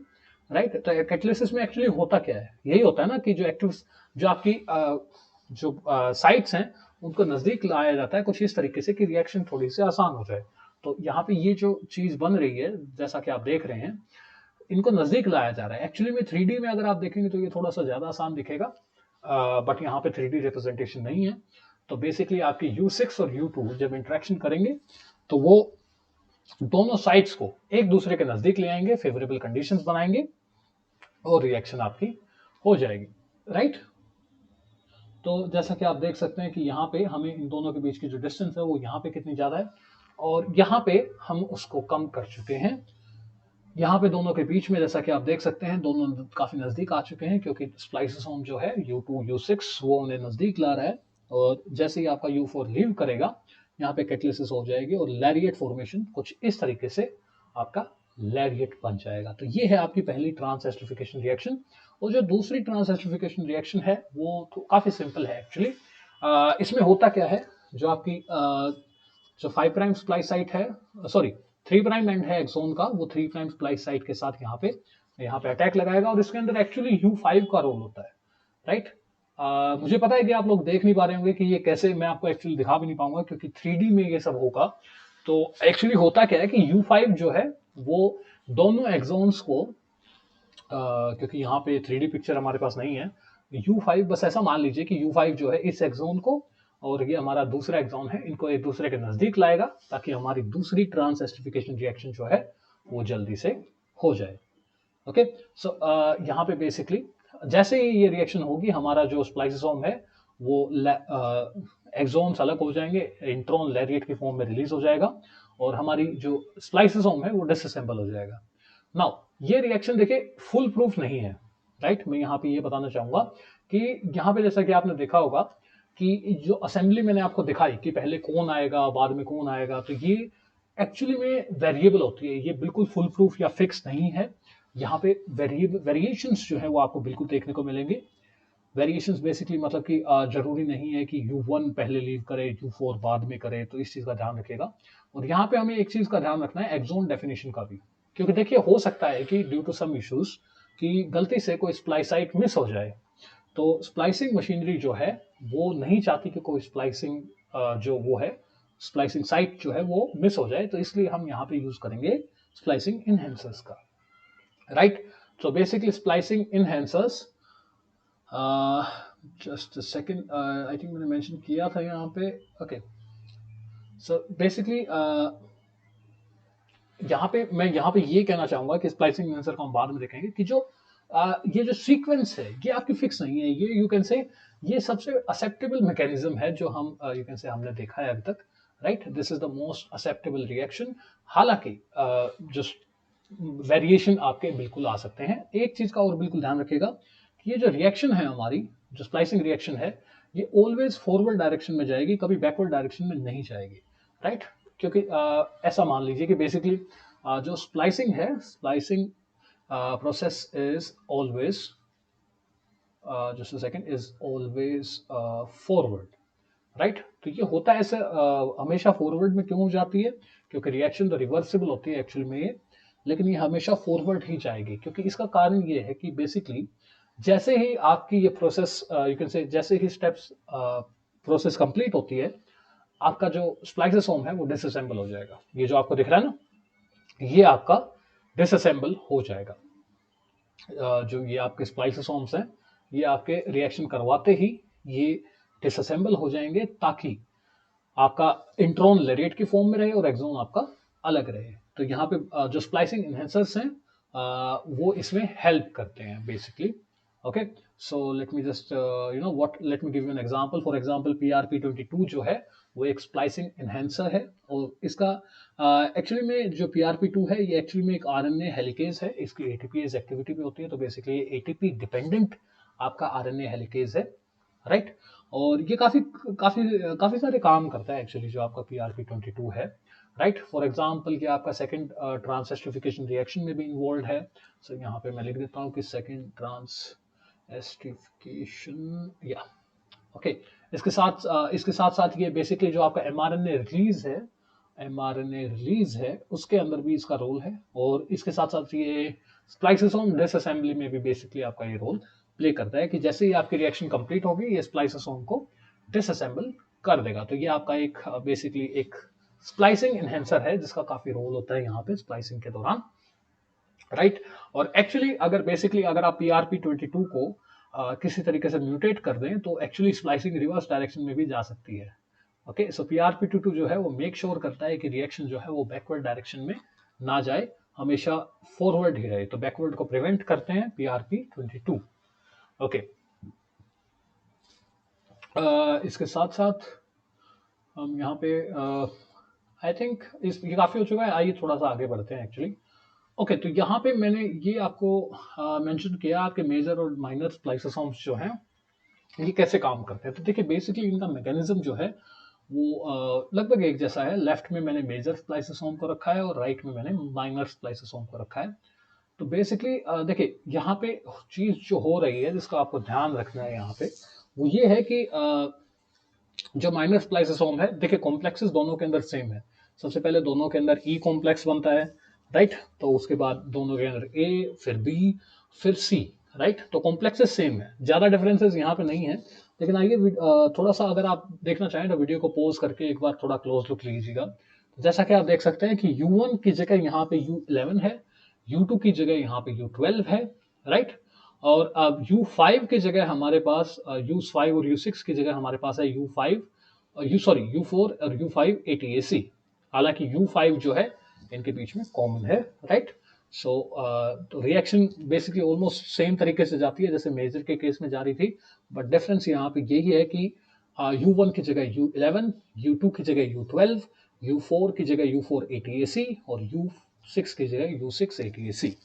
ओके, इसके बाद आइए डिस्कस करते हैं हमारी जो RNA स्प्लाइसिंग के अलग अलग क्लासेस होती हैं, राइट। तो यहाँ पे 3 अलग अलग क्लासेस हैं। पहली जो है हमारे पास वो है आपकी जो न्यूक्लियर प्री mRNA स्प्लाइसिंग, दूसरी है आपकी ग्रुप 1 और फिर है ग्रुप 2, राइट। तो ये सारे के सारे आपके 3 क्लासेस हैं बेसिकली। अब देखिए यहाँ पे जो ग्रुप 1 और ग्रुप 2 हैं आपके, ये आपकी सेल्फ स्प्लाइसिंग करते हैं, राइट। तो इनको एक्चुअली एक ग्रुप में डाल देते हैं और यहाँ पे मैं मेंशन कर देता हूँ सेल्फ स्प्लाइसिंग, ओके।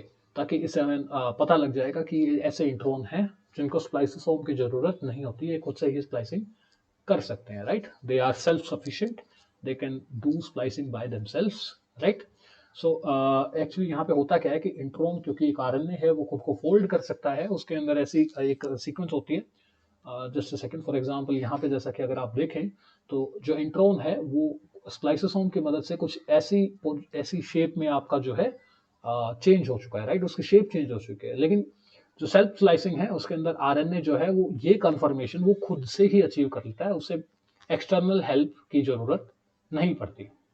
और ऑब्वियसली जैसे ही ये कंफर्मेशन आपकी आती है स्प्लाइसिंग अपने आप हो जाएगी। तो ये जो आपके ग्रुप 1 और ग्रुप 2 सेल्फ स्प्लाइसिंग इंट्रॉन्स हैं ये काफ़ी रेयर होते हैं, इस चीज़ का ध्यान रखिएगा, राइट। यहाँ पे अबंडेंस डिस्कस कर रहे हैं हम, तो दोनों काफ़ी रेयर हैं, राइट। न्यूक्लियर प्री एमआरएनए जो है वो मेनली आपकी ये कॉमन मैकेनिज्म है जिसका अभी हम एक्चुअली जो ऊपर हम डिस्कस करके आए थे वो यही है। और मोस्ट ऑफ द जीन्स के लिए आपको न्यूक्लियर प्री एमआरएनए ही मेथड जो है वो देखने को मिलेगा, राइट। तो ये आपका बेसिकली मैकेनिज्म बेसिकली दोनों के अंदर लगभग सेम ही रहता है, हालांकि हम डिस्कस करेंगे ऑब्वियसली। मैकेनिज्म ऑलमोस्ट आपका जो है सेम ही रहेगा, लेकिन ग्रुप 1 के अंदर इस चीज का ध्यान रखिएगा कि जो ब्रांच साइट है वो ग्वेनाइन होती है, एडेनाइन नहीं होती। तो ग्रुप 1 इंट्रॉन्स के अंदर, ग्रुप 2 और न्यूक्लियर प्री एमआरएनए के अंदर ब्रांच साइट ए रहेगी, ग्रुप 1 के अंदर ब्रांच साइट जी रहेगी। Okay, so there are some minor differences, let's discuss them actually before moving forward, right. और इसमें यहाँ पे मैं मैकेनिज्म डिस्कस करूंगा कि किस तरीके से ये जो मैकेनिज्म यहाँ पे मेंशन है इसको हम डिस्कस करेंगे, राइट। ग्रुप 1 का थोड़ा सा डिफरेंट प्लान है और ग्रुप 2 जो है वो अलग तरीके से थोड़ा सा करता है। ये जो सेल्फ स्प्लाइसिंग कर रहे हैं तो इनको हम देखते हैं कि ये कैसे काम कर रहा है बेसिकली, राइट। तो ग्रुप 1 का ध्यान रखिएगा कि इसके अंदर ब्रांच पॉइंट जी होता है। ऑलमोस्ट बाकी चीजें ऑलमोस्ट सेम है, अगर आप देखेंगे भी तो इनके अंदर तो काफी ज्यादा डिफरेंसेस नहीं है। इस चीज का ध्यान रखिएगा कि इनमें से जो ग्रुप 1 इंट्रॉन है ये स्मॉल साइज के होते हैं, ज्यादा बड़े नहीं होते, राइट। फॉर एग्जाम्पल जो न्यूक्लियर प्री एमआरएनए है they are around 400 to 1000 nucleotides long. तो basically you can say okay fine, actually आइए मैं चाहता नहीं था लेकिन थोड़ा सा डिस्कस कर ही लेते हैं। आइए सबसे पहले मेंशन करते हैं आपके ग्रुप 1 इंट्रॉन को। तो जैसा कि आपको पता है ये सेल्फ स्प्लाइसिंग है, राइट। तो इसको लिख लेते हैं, इनका ब्रांच पॉइंट जी है, ओके। और यहाँ पे लैरिएट फॉर्मेशन नहीं होती है, सो नो लैरिएट फॉर्मेशन। जो आपका इंट्रॉन है वो लैरिएट की उसमें नहीं निकलेगा, ओके। सो बाकी चीजें आपकी सेम रहेंगी। तो आइए इसको देखते हैं कि कुछ किस तरीके से बेसिकली कुछ इस तरीके से जो आपका इंट्रॉन है वो एक स्पेसिफिक कंफर्मेशन अचीव करता है क्योंकि उसकी सीक्वेंस ऐसी होती है। ये आपका एक्सॉन 2 है, ये है आपका एक्सॉन 1, ये आपका ब्रांच पॉइंट है जहाँ पे ग्वेनाइन है आपका बेसिकली, और ग्वेनाइन के ऊपर जो हाइड्रोक्सिल ग्रुप है आपका 3' हाइड्रोक्सिल ग्रुप, राइट। ये न्यूक्लियोफिलिक अटैक लगाएगा 5' स्प्लाइस साइट पे, ओके। और जो बॉन्ड है वो टूट जाएगा, राइट। एंड बेसिकली जो बॉन्ड टूटने के बाद यहाँ पे जो एक्सॉन्स है वो एक दूसरे के साथ, it is quite easy actually. बस यहाँ पे एक सीक्वेंस होती है जो इंट्रॉन में मैंने अभी मार्क किया है, इसको बोलते हैं आईजीएस। ये मैं बताना चाह रहा था आपको, इंटरनल गाइड सीक्वेंस, राइट। इसको आप आईजीएस भी बोल सकते हैं, इंटरनल गाइड सीक्वेंस। ये एक्चुअली एक ऐसी सीक्वेंस है जो इंट्रॉन को एक स्पेसिफिक कंफर्मेशन अचीव करने में हेल्प करती है ताकि न्यूक्लियोफिलिक अटैक जो है वो लग पाए। एवरीथिंग एल्स ऑलमोस्ट जो है आपकी लगभग सेम ही रहती है, right. Same goes for the, ऐसा माना जाता है कि जो ग्रुप 2 है हालांकि वो लगभग तो वो अलग है बेसिकली। ग्रुप 2 से हमारा माना जाता है कि न्यूक्लियर प्री एमआरएनए जो है वो इवॉल्व हुआ है, okay. So okay, let's take a close look basically. हालांकि मैं यहाँ पे लेना नहीं चाहता क्योंकि ग्रुप 2 और न्यूक्लियर जो आपके प्री एमआरएनए है वो ऑलमोस्ट द सेम है, दोनों में लैरिएट फॉर्मेशन भी देखने को मिलेगी। तो ग्रुप 2 का रहने देते हैं, ग्रुप 2 का आप मान लीजिए सेम ही मैकेनिज्म है, बस स्प्लाइसोसोम को हटा दो, राइट। लैरिएट फॉर्मेशन भी हो गई और ऑलमोस्ट सेम मैकेनिज्म है क्योंकि माना जाता है न्यूक्लियर प्री एमआरएनए जो है वो आपका ग्रुप 2 से ही इवॉल्व हुआ है, okay. So that is enough about I think splicing, right. हमने डिस्कस कर लिया, ओके। इसके बाद कुछ चीजें हैं, for example problems with splicing, right. आगे चलने से पहले मैं यहाँ पे कुछ डिस्कस करना चाहूंगा कि स्प्लाइसिंग, एक सेल के लिए स्प्लाइसिंग को परफॉर्म करना इसलिए मतलब ध्यान रखना पड़ता है सेल को कि स्पेसिफिक लोकेशन पे ही वो जो है प्रोसेस हो। तो इसलिए जो स्प्लाइसोसोम है उसकी असेंबली जो है वो सिर्फ स्प्लाइसिंग साइट्स में होनी चाहिए। तो यहाँ पे बेसिकली फॉर एग्जाम्पल अगर आपको याद हो तो 5' स्प्लाइस साइट पे बाइंड करते थे आपके U1 और U6, और ये इंटरेक्शन जो है सीक्वेंस स्पेसिफिक होती हैं। बट हमें ध्यान रखना, इस चीज का भी ध्यान रखना पड़ेगा कि हमारे जो जीन्स हैं वो बहुत बड़े साइज के होते हैं। फॉर एग्जांपल डिस्ट्रोफिन के अंदर मैंने आपको बताया था 2400 किलो बेसिस आपके प्रेजेंट हैं, तो इसके अंदर बहुत सारे एक्सॉन प्रेजेंट होंगे। तो कभी कभार चांसेस हैं कि जो आपका स्प्लाइसोसोम है या स्प्लाइसिंग मशीनरी है वो कुछ गलतियां आपकी कर सकती है। और जो दो आपकी सबसे कॉमन मिस्टेक्स हैं जो आमतौर पे आपको देखने को मिलेंगे स्प्लाइसिंग के साथ, उसको पहली आपकी है उसमें से जैसे एक्सोन स्किपिंग। और जस्ट अ सेकंड, जैसा कि नाम यहाँ पे सजेस्ट कर रहा है, यहाँ पे जो कभी कभार, क्योंकि जब एमआरएनए काफी बड़े होते हैं और उसके अंदर काफी सारी स्प्लाइस साइट्स होती हैं, तो कुछ एक्सोन्स को गलती से स्किप कर दिया जाता है, राइट। आइए इसको समझते हैं, एक सिनेरियो लेते हैं यहाँ पे, राइट। जस्ट सेकंड, थोड़ा सा हमें ये थोड़ा सा इसको बड़ा करते हैं, राइट। सो मान लीजिए कि आपका एक प्री एमआरएनए है और इसके अंदर 3 एक्सोन्स हैं, तो लेट्स मेक 3 एक्सोन्स। सो ये आपका exon, just a second, okay. So ये है आपका एक्सोन, ये भी है आपका एक्सोन 2, ये आपका हो जाएगा एक और एक्सोन, तो ये 3 एक्सोन है, right.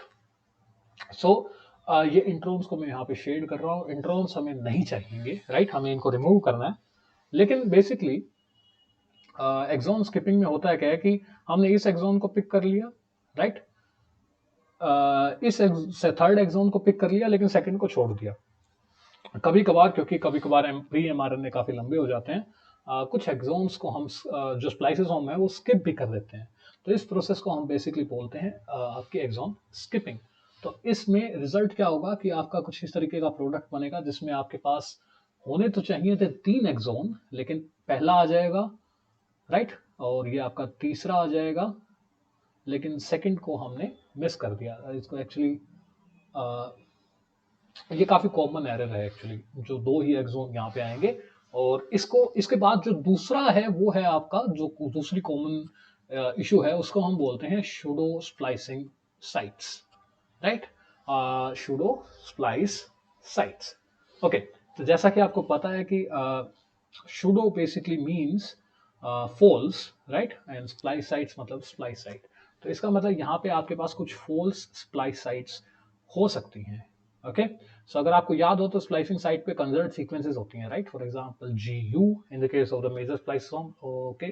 So let's take a pre mRNA, okay, कुछ इस तरीके से मान लीजिए यहाँ पे ये एक्सोन है, और 2 ही एक्सोन काफी होंगे यहाँ पे। फॉर एग्जांपल ये आपका एक्सोन 2 है और ये आपका एक्सोन 1 है, ओके। तो यहाँ पे हो क्या रहा है, देखिए बेसिकली यहाँ पे जो कभी कभार पॉसिबल है कि स्प्लाइसोसोम जो है वो स्प्लाइस साइट्स की बजाय शूडो स्प्लाइस साइट्स, ये यहाँ पे जैसे ये आपकी एक्सोन 2 के बीच में प्रेजेंट है एक शूडो स्प्लाइस साइट या फिर एक फॉल्स स्प्लाइस साइट, राइट। तो इसकी वजह से कभी कभार होता क्या है कि रिजल्ट क्या होगा बेसिकली कि जो आपका स्प्लाइसोसोम है वो इस साइट को पिक करेगा, इस साइट को भी पिक कर लेगा, ओके, लेकिन यहाँ पे गड़बड़ कर देगा, इस साइट को वो पिक नहीं कर पाएगा क्योंकि उसके थोड़ी सी आगे प्रेजेंट है आपकी शूडो स्प्लाइस साइट। तो वो क्या करेगा कि शूडो स्प्लाइस साइट को रिकॉग्नाइज कर लेगा लेकिन 3 प्राइम स्प्लाइस साइट को मिस कर देगा। रिजल्ट क्या होगा, तो आपका एक्सोन 1 तो कंप्लीट आएगा क्योंकि उसकी दोनों स्प्लाइस साइट को रिकॉग्नाइज किया गया है,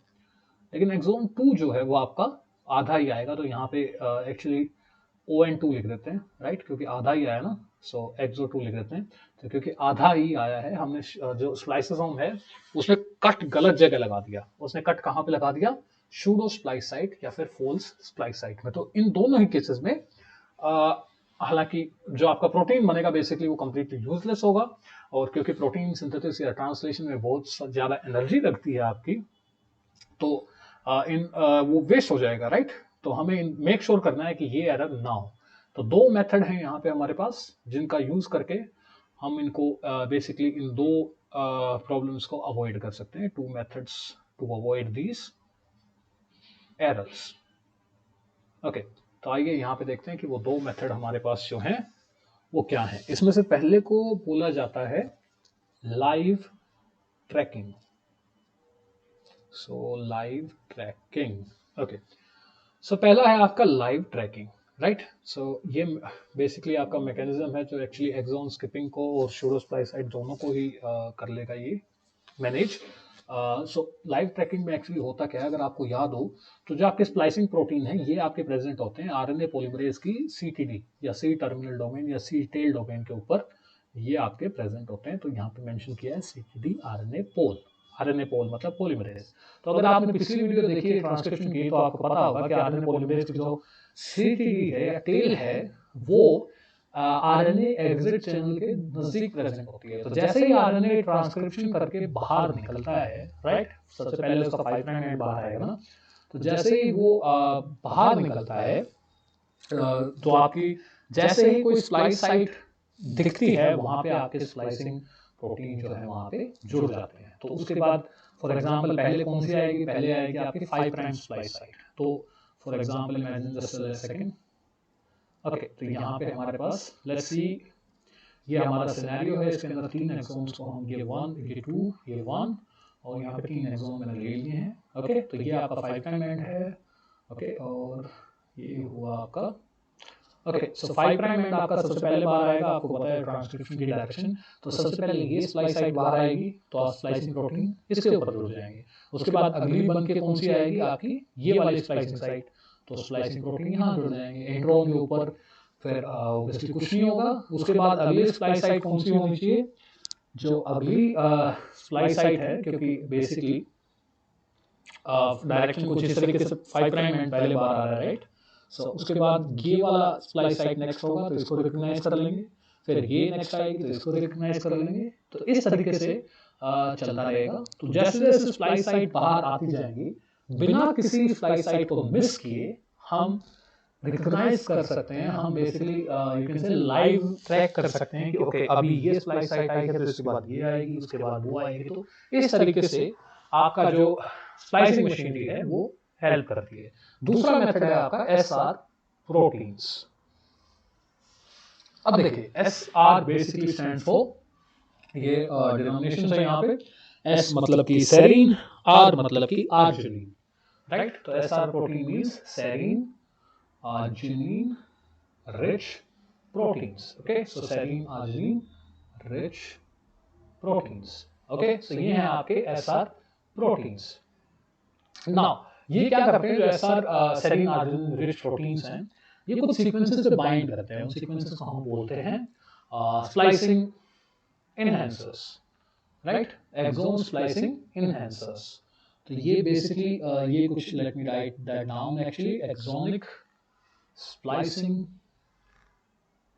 enhancers. Okay, so basically होता क्या है कि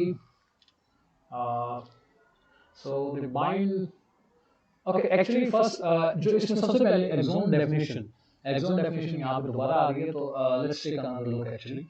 Okay, so यहाँ पे ये जैसा कि आप देख सकते हैं ये हमारे पास एक प्री एमआरएनए है, इसके अंदर आप देख सकते हैं कि एक्सोन 1 है हमारे पास, एक्सोन 2 है हमारे पास, इसके अंदर 2 एक्सोन है। ओके, सो एक्सोन 1 एक्सोन 2। तो एक्सोन्स के ऊपर यहाँ पे कुछ सीक्वेंसेस होती हैं जिनको बोला जाता है ESE या एक्सोनिक स्प्लाइसिंग एनहांसर। ये जो आपको ब्लू कलर में यहाँ पे बना रहा हूँ, ये जो आपको नीली चीजें दिख रही हैं ये है आपकी ESE एक्सोनिक स्प्लाइसिंग एनहांसर्स। और ये बेसिकली वो सीक्वेंसेस हैं जहाँ पे आपके सेरीन आर्जिनिन रिच प्रोटीन जो हैं, जो एसआर प्रोटीन हैं, वो बाइंड करेंगे कुछ इस तरीके से। ओके, और just basically SR protein define करता है या फिर बताता है स्प्लाइसोसोम को कि भैया यहाँ पे एक्सोन है, इसको छोड़ मत देना। ओके, तो बेसिकली कुछ स्प्लाइसिंग मशीनरी जो है, अब उसकी आंखें तो है नहीं, तो ये कैसे पहचानेंगे एक्सोन है या इंट्रोन, तो वो एसआर प्रोटीन्स का यूज करती है, राइट। तो होता क्या है कि बेसिकली मान लीजिए यहाँ से आपकी स्प्लाइसिंग मशीनरी आ रही है तो उससे यहाँ पे एसआर प्रोटीन दिखा, इसका मतलब उसे पता है कि यहाँ से आपका एक्सोन शुरू हो चुका है, तो यहाँ पे कोई स्प्लाइस साइट होनी चाहिए, तो उसको ये मिल जाती है 3' स्प्लाइस साइट। ओके, उसके बाद इसको रिकॉग्नाइज किया, राइट। उसके बाद जो आपकी स्प्लाइसिंग मशीनरी है वो आगे बढ़ती है, उसको एसआर प्रोटीन मिलते हैं। उसके बाद जैसे उसको एसआर प्रोटीन मिलना बंद होते हैं, जो स्प्लाइसिंग मशीनरी है वो समझ जाती है कि एक्सोन खत्म हो चुका है, राइट। तो वो यहाँ पे दोबारा स्प्लाइस साइट ढूंढती है और उसको एक स्प्लाइस साइट मिल भी जाती है, जो आपकी 5' स्प्लाइस साइट है यहाँ पे वो मिल चुकी है। उसके बाद ये आगे बढ़ती है, कोई एसआर प्रोटीन नहीं, इसका मतलब इंट्रोन चल रहा है। उसके बाद दोबारा से इसको एसआर प्रोटीन दिखेंगे, इसका मतलब ये समझ जाएगी कि अगला एक्सोन आ चुका है, राइट। स्प्लाइसोसोम समझ जाएगा और वो दोबारा से यहाँ पे स्प्लाइस साइट के को ढूंढने लगेगा और उसे यहाँ पे मिलेगी 3 टाइम्स स्प्लाइस साइट, राइट। तो एसआर प्रोटीन जो है वो स्प्लाइसोसोम को हेल्प करते हैं एक्सोन्स को पहचानने में, राइट। तो इस तरीके से वो क्या करते हैं, एक्सोन, इसको बोलते हैं एक्सोन डेफिनेशन या डिफाइनिंग एन एक्सोन, कि मतलब वो स्प्लाइसोसोम को बताते हैं कि भैया यहाँ पे एक्सोन है, इसको स्किप मत कीजिएगा, राइट। क्योंकि अगर आपने स्किप किया तो सारी प्रोसेस लस्सी हो जाएगी, आपने ट्रांसक्रिप्शन ट्रांसलेशन सब वेस्ट हो जाएगा, राइट। सो इस तरीके से जो आपके एसआर प्रोटीन है वो हेल्प करते हैं। तो इसमें अगर मान लीजिए कि एक्सोन 2 के अंदर कोई शूडो स्प्लाइस साइट, मान लीजिए कि यहाँ पे आपकी शूडो स्प्लाइस साइट है कोई, तो यहाँ पे एसआर प्रोटीन जो है वो स्प्लाइसोसोम को शूडो स्प्लाइस साइट को रिकॉग्नाइज करने ही नहीं देगा, क्योंकि स्प्लाइसोसोम को पता है कि यहाँ पे अगर एसआर प्रोटीन है इसका मतलब अभी एक्सोन चल रहा है, एक्सोन खत्म नहीं हुआ है। और अगर आपको पता हो तो स्प्लाइसिंग साइट्स इंट्रोन के अंदर प्रेजेंट होती हैं, एक्सोन के अंदर नहीं, राइट। तो ये आपके हैं एसआर प्रोटीन्स जो कि हेल्प करते हैं स्प्लाइसिंग मशीनरी के बारे में। तो इसके बाद आइए आगे चलते हैं और अब बात करते हैं कि स्प्लाइसिंग के कुछ variants, right. Let's discuss variants of splicing, कि स्प्लाइसिंग के कुछ वेरिएंट्स हैं। अब तक जो हमने पढ़ा वो काफी कॉमन था, हालांकि एक्सोन स्किपिंग एक वेरिएंट है तो उसको अभी हम डिस्कस करेंगे। कभी कभार जो हमारा सेल है वो जानबूझ के भी एक्सोन्स को स्किप करता है। तो पहली यहाँ पे जो वेरिएंट है हमारे पास वो है आपकी, उसको बोलते हैं हम ट्रांस स्प्लाइसिंग। ओके, तो देखिए जस्ट अ सेकंड, इन्हें मैं 1 मिनट में एक्सप्लेन करता हूँ। जो आपकी ट्रांस स्प्लाइसिंग है वो क्या है। यहाँ पे सबसे पहले हमें एक ओके, ये तो कुछ अच्छा बना नहीं, okay let's make it again, yes this is fine. तो यहाँ पे मान लीजिए, अब सबसे पहले आपको मैं बताऊंगा कि सिस स्प्लाइसिंग क्या होती है। देखिए सिस का मतलब है सेम साइट, ओके। जब आपके बेसिकली सिस स्प्लाइसिंग नॉर्मल स्प्लाइसिंग को बोलते हैं, ओके। जब जो एक्सोन्स जिनको जोड़ा जा रहा है आपस में वो दोनों के दोनों एक ही एमआरएनए के ऊपर अगर प्रेजेंट है, फॉर एग्जांपल यहाँ पे एक्सोन 1 और एक्सोन 2 एक ही एमआरएनए के ऊपर प्रेजेंट है, इस कंडीशन को हम बोलेंगे सिस स्प्लाइसिंग, ओके। ये तो नॉर्मल है, सिस का मतलब है सेम साइट।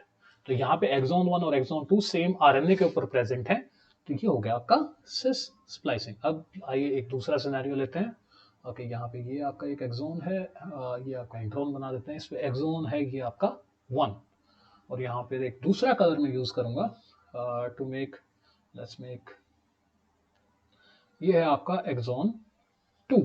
तो जैसा कि आप देख सकते हैं यहाँ पे जब एक्सोन 1 प्रेजेंट है आपका आरएनए 1 पे और एक्सोन 2 आपका प्रेजेंट है लेट्स से आरएनए 2 के ऊपर, ओके। तो यहाँ पे अब होता क्या है कि इस सिनेरियो के अंदर देखिए जो एक्सोन्स हैं आपके वो अलग अलग आरएनए पे प्रेजेंट हैं। तो इस तरह की स्प्लाइसिंग, अगर आपके जो दो एक्सोन जो जोड़े जाने वाले हैं वो अलग अलग आरएनए के ऊपर प्रेजेंट हो, तो इस कंडीशन को हम बोलते हैं ट्रांसप्लाइसिंग। तो यहाँ पे होगा क्या कि एक्सोन 2 आएगा आरएनए 2 से और एक्सोन 1 आएगा आरएनए 1 से। तो ये इस तरह की जो स्प्लाइसिंग है ये काफी यूनिक होती है, इसको बोलते हैं हम ट्रांस स्प्लाइसिंग, राइट। तो ये मोस्ट कॉमनली आपको फॉर एग्जांपल ये आपको देखने को मिलेगी सी एलिगेंस के अंदर, राइट। सी एलिगेंस के जो मोस्टली जो प्री एमआरएनए होते हैं वो एक्चुअली ट्रांस स्प्लाइसिंग करते हैं, हालांकि सिस स्प्लाइसिंग भी देखने को मिलती है सी एलिगेंस में, लेकिन ट्रांस स्प्लाइसिंग काफी कॉमन है सी एलिगेंस के अंदर, राइट। सो ट्रांस स्प्लाइसिंग बेसिकली यहाँ पे सेम ही होती है, स्प्लाइसिंग मैकेनिज्म जो है वो ऑलमोस्ट सेम रहेगा, लेकिन U1 SNRNP जो है वो एब्सेंट रहता है। अगर देखिए सिंपल सी बात है, यहाँ ट्रांस स्प्लाइसिंग के अंदर U1 नहीं प्रेजेंट होगा, क्योंकि U1 का काम क्या था, U1 का काम होता है 5 प्राइम स्प्लाइस साइट को रिकॉग्नाइज करना। तो U1 अगर आपका प्रेजेंट है मतलब U1 प्लस मतलब U1 प्रेजेंट, तो आपकी होगी सिस स्प्लाइसिंग। अगर U1 आपका एब्सेंट है, U माइनस मतलब U1 एब्सेंट है, तो आपकी होगी ट्रांस स्प्लाइसिंग। सो यहाँ पे U1 जो है वो बेसिकली रिस्पॉन्सिबल होता है दो अलग अलग सिनेरियोज के लिए, प्रेजेंट है तो सिस स्प्लाइसिंग, एब्सेंट है तो ट्रांस स्प्लाइसिंग, ओके। और ये काफी कॉमन है, जैसा कि मैंने बता दिया, ट्रांस स्प्लाइसिंग कोई इतनी रेयर सिनेरियो नहीं है। और इसके बाद जो अगला हम डिस्कस करने जा रहे हैं that is going to be alternate splicing. So let's discuss the second one, right, alternate splicing. Okay, I think आप इमेजिन कर सकते हैं, नाम से ही पता लग रहा है अल्टरनेट स्प्लाइसिंग में होता क्या है, राइट। ओके, सो यहाँ पे देखिए अल्टरनेट स्प्लाइसिंग के अंदर एक्सॉन स्किपिंग मैंने आपको बताया था कि जब गलती से एक्सॉन को स्किप कर दिया जाए। लेकिन क्या हो, फॉर एग्जाम्पल अगर आप जाएं तो यहाँ पे देखिए एक्सॉन स्किपिंग में हुआ क्या था कि सेल ने गलती से एक एक्सॉन को बाय मिस्टेक स्किप कर दिया था। लेकिन क्या हो कि अगर सेल जानबूझ के एक एक्सॉन को स्किप कर दे, तो उस कंडीशन को बोलेंगे हम alternate splicing. So let's take a look here, और यहाँ पे एग्जांपल मैं लूंगा ट्रोपोनिन टी जीन का, राइट। मैमल्स के अंदर जो आपका ट्रोपोनिन टी जीन है उसका मैं यहाँ पे एग्जांपल लूंगा। और यहाँ पे जो आपके, एक्चुअली मैं आपको एक स्टैट बताता हूँ, यहाँ पे जो आपके 40% जीन है ड्रोसोफिला के, फ्रूट फ्लाई के, उनके अंदर अल्टरनेट स्प्लाइसिंग होती है। और ह्यूमंस के केस के अंदर तो ये 90% तक होता है, 90% इन द केस ऑफ ह्यूमंस। तो हमारे अंदर 90% केसेस में आपको अल्टरनेट स्प्लाइसिंग जो है वो देखने को मिल सकती है।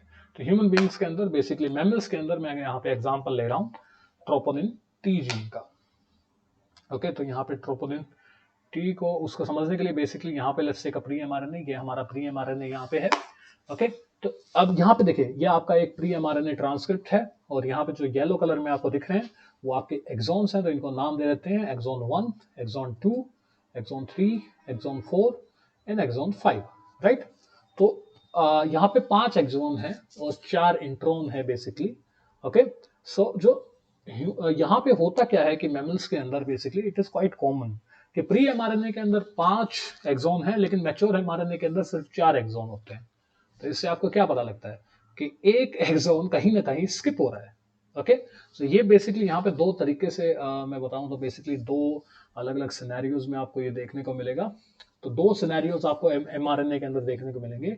एक सिनेरियो के अंदर आपका first exon, second exon, third exon और फिफ्थ एक्सॉन, मतलब चौथे को स्किप कर दिया जाता है। 1, 2, 3 और 5, सिर्फ 1, 2, 3, 5 एक्सॉन्स जो है वो आपके प्रेजेंट होते हैं। और इस सिनेरियो को हम बोलते हैं अल्फा ट्रोपोनिन टी, जहां पे 1, 2, 3, 5 एक्सॉन जो है उनको पिक किया जाएगा। अब इनको आइए इरेज करते हैं।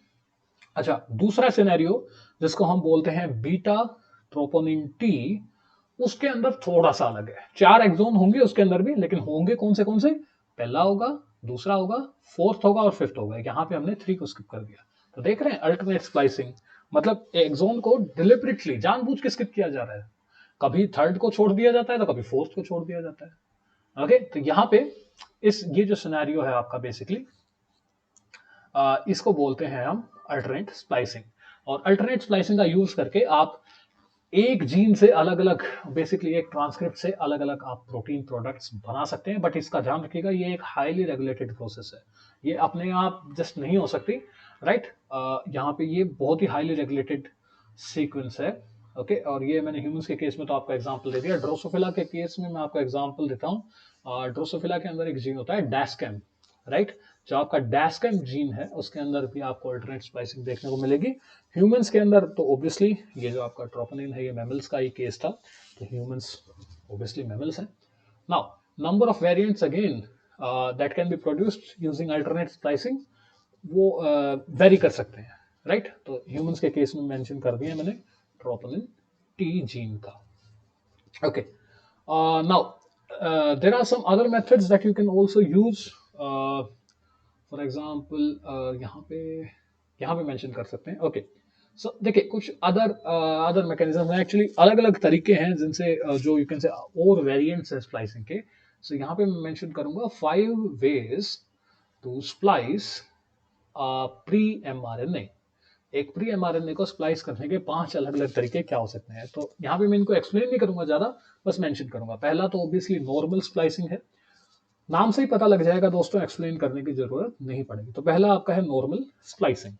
ओके, नॉर्मल, तो इसमें नॉर्मल है आपका। दूसरा जिसके अंदर एक्सॉन को स्किप किया जा रहा है, एक्सॉन स्किपिंग या फिर अल्टरनेट स्प्लाइसिंग, राइट।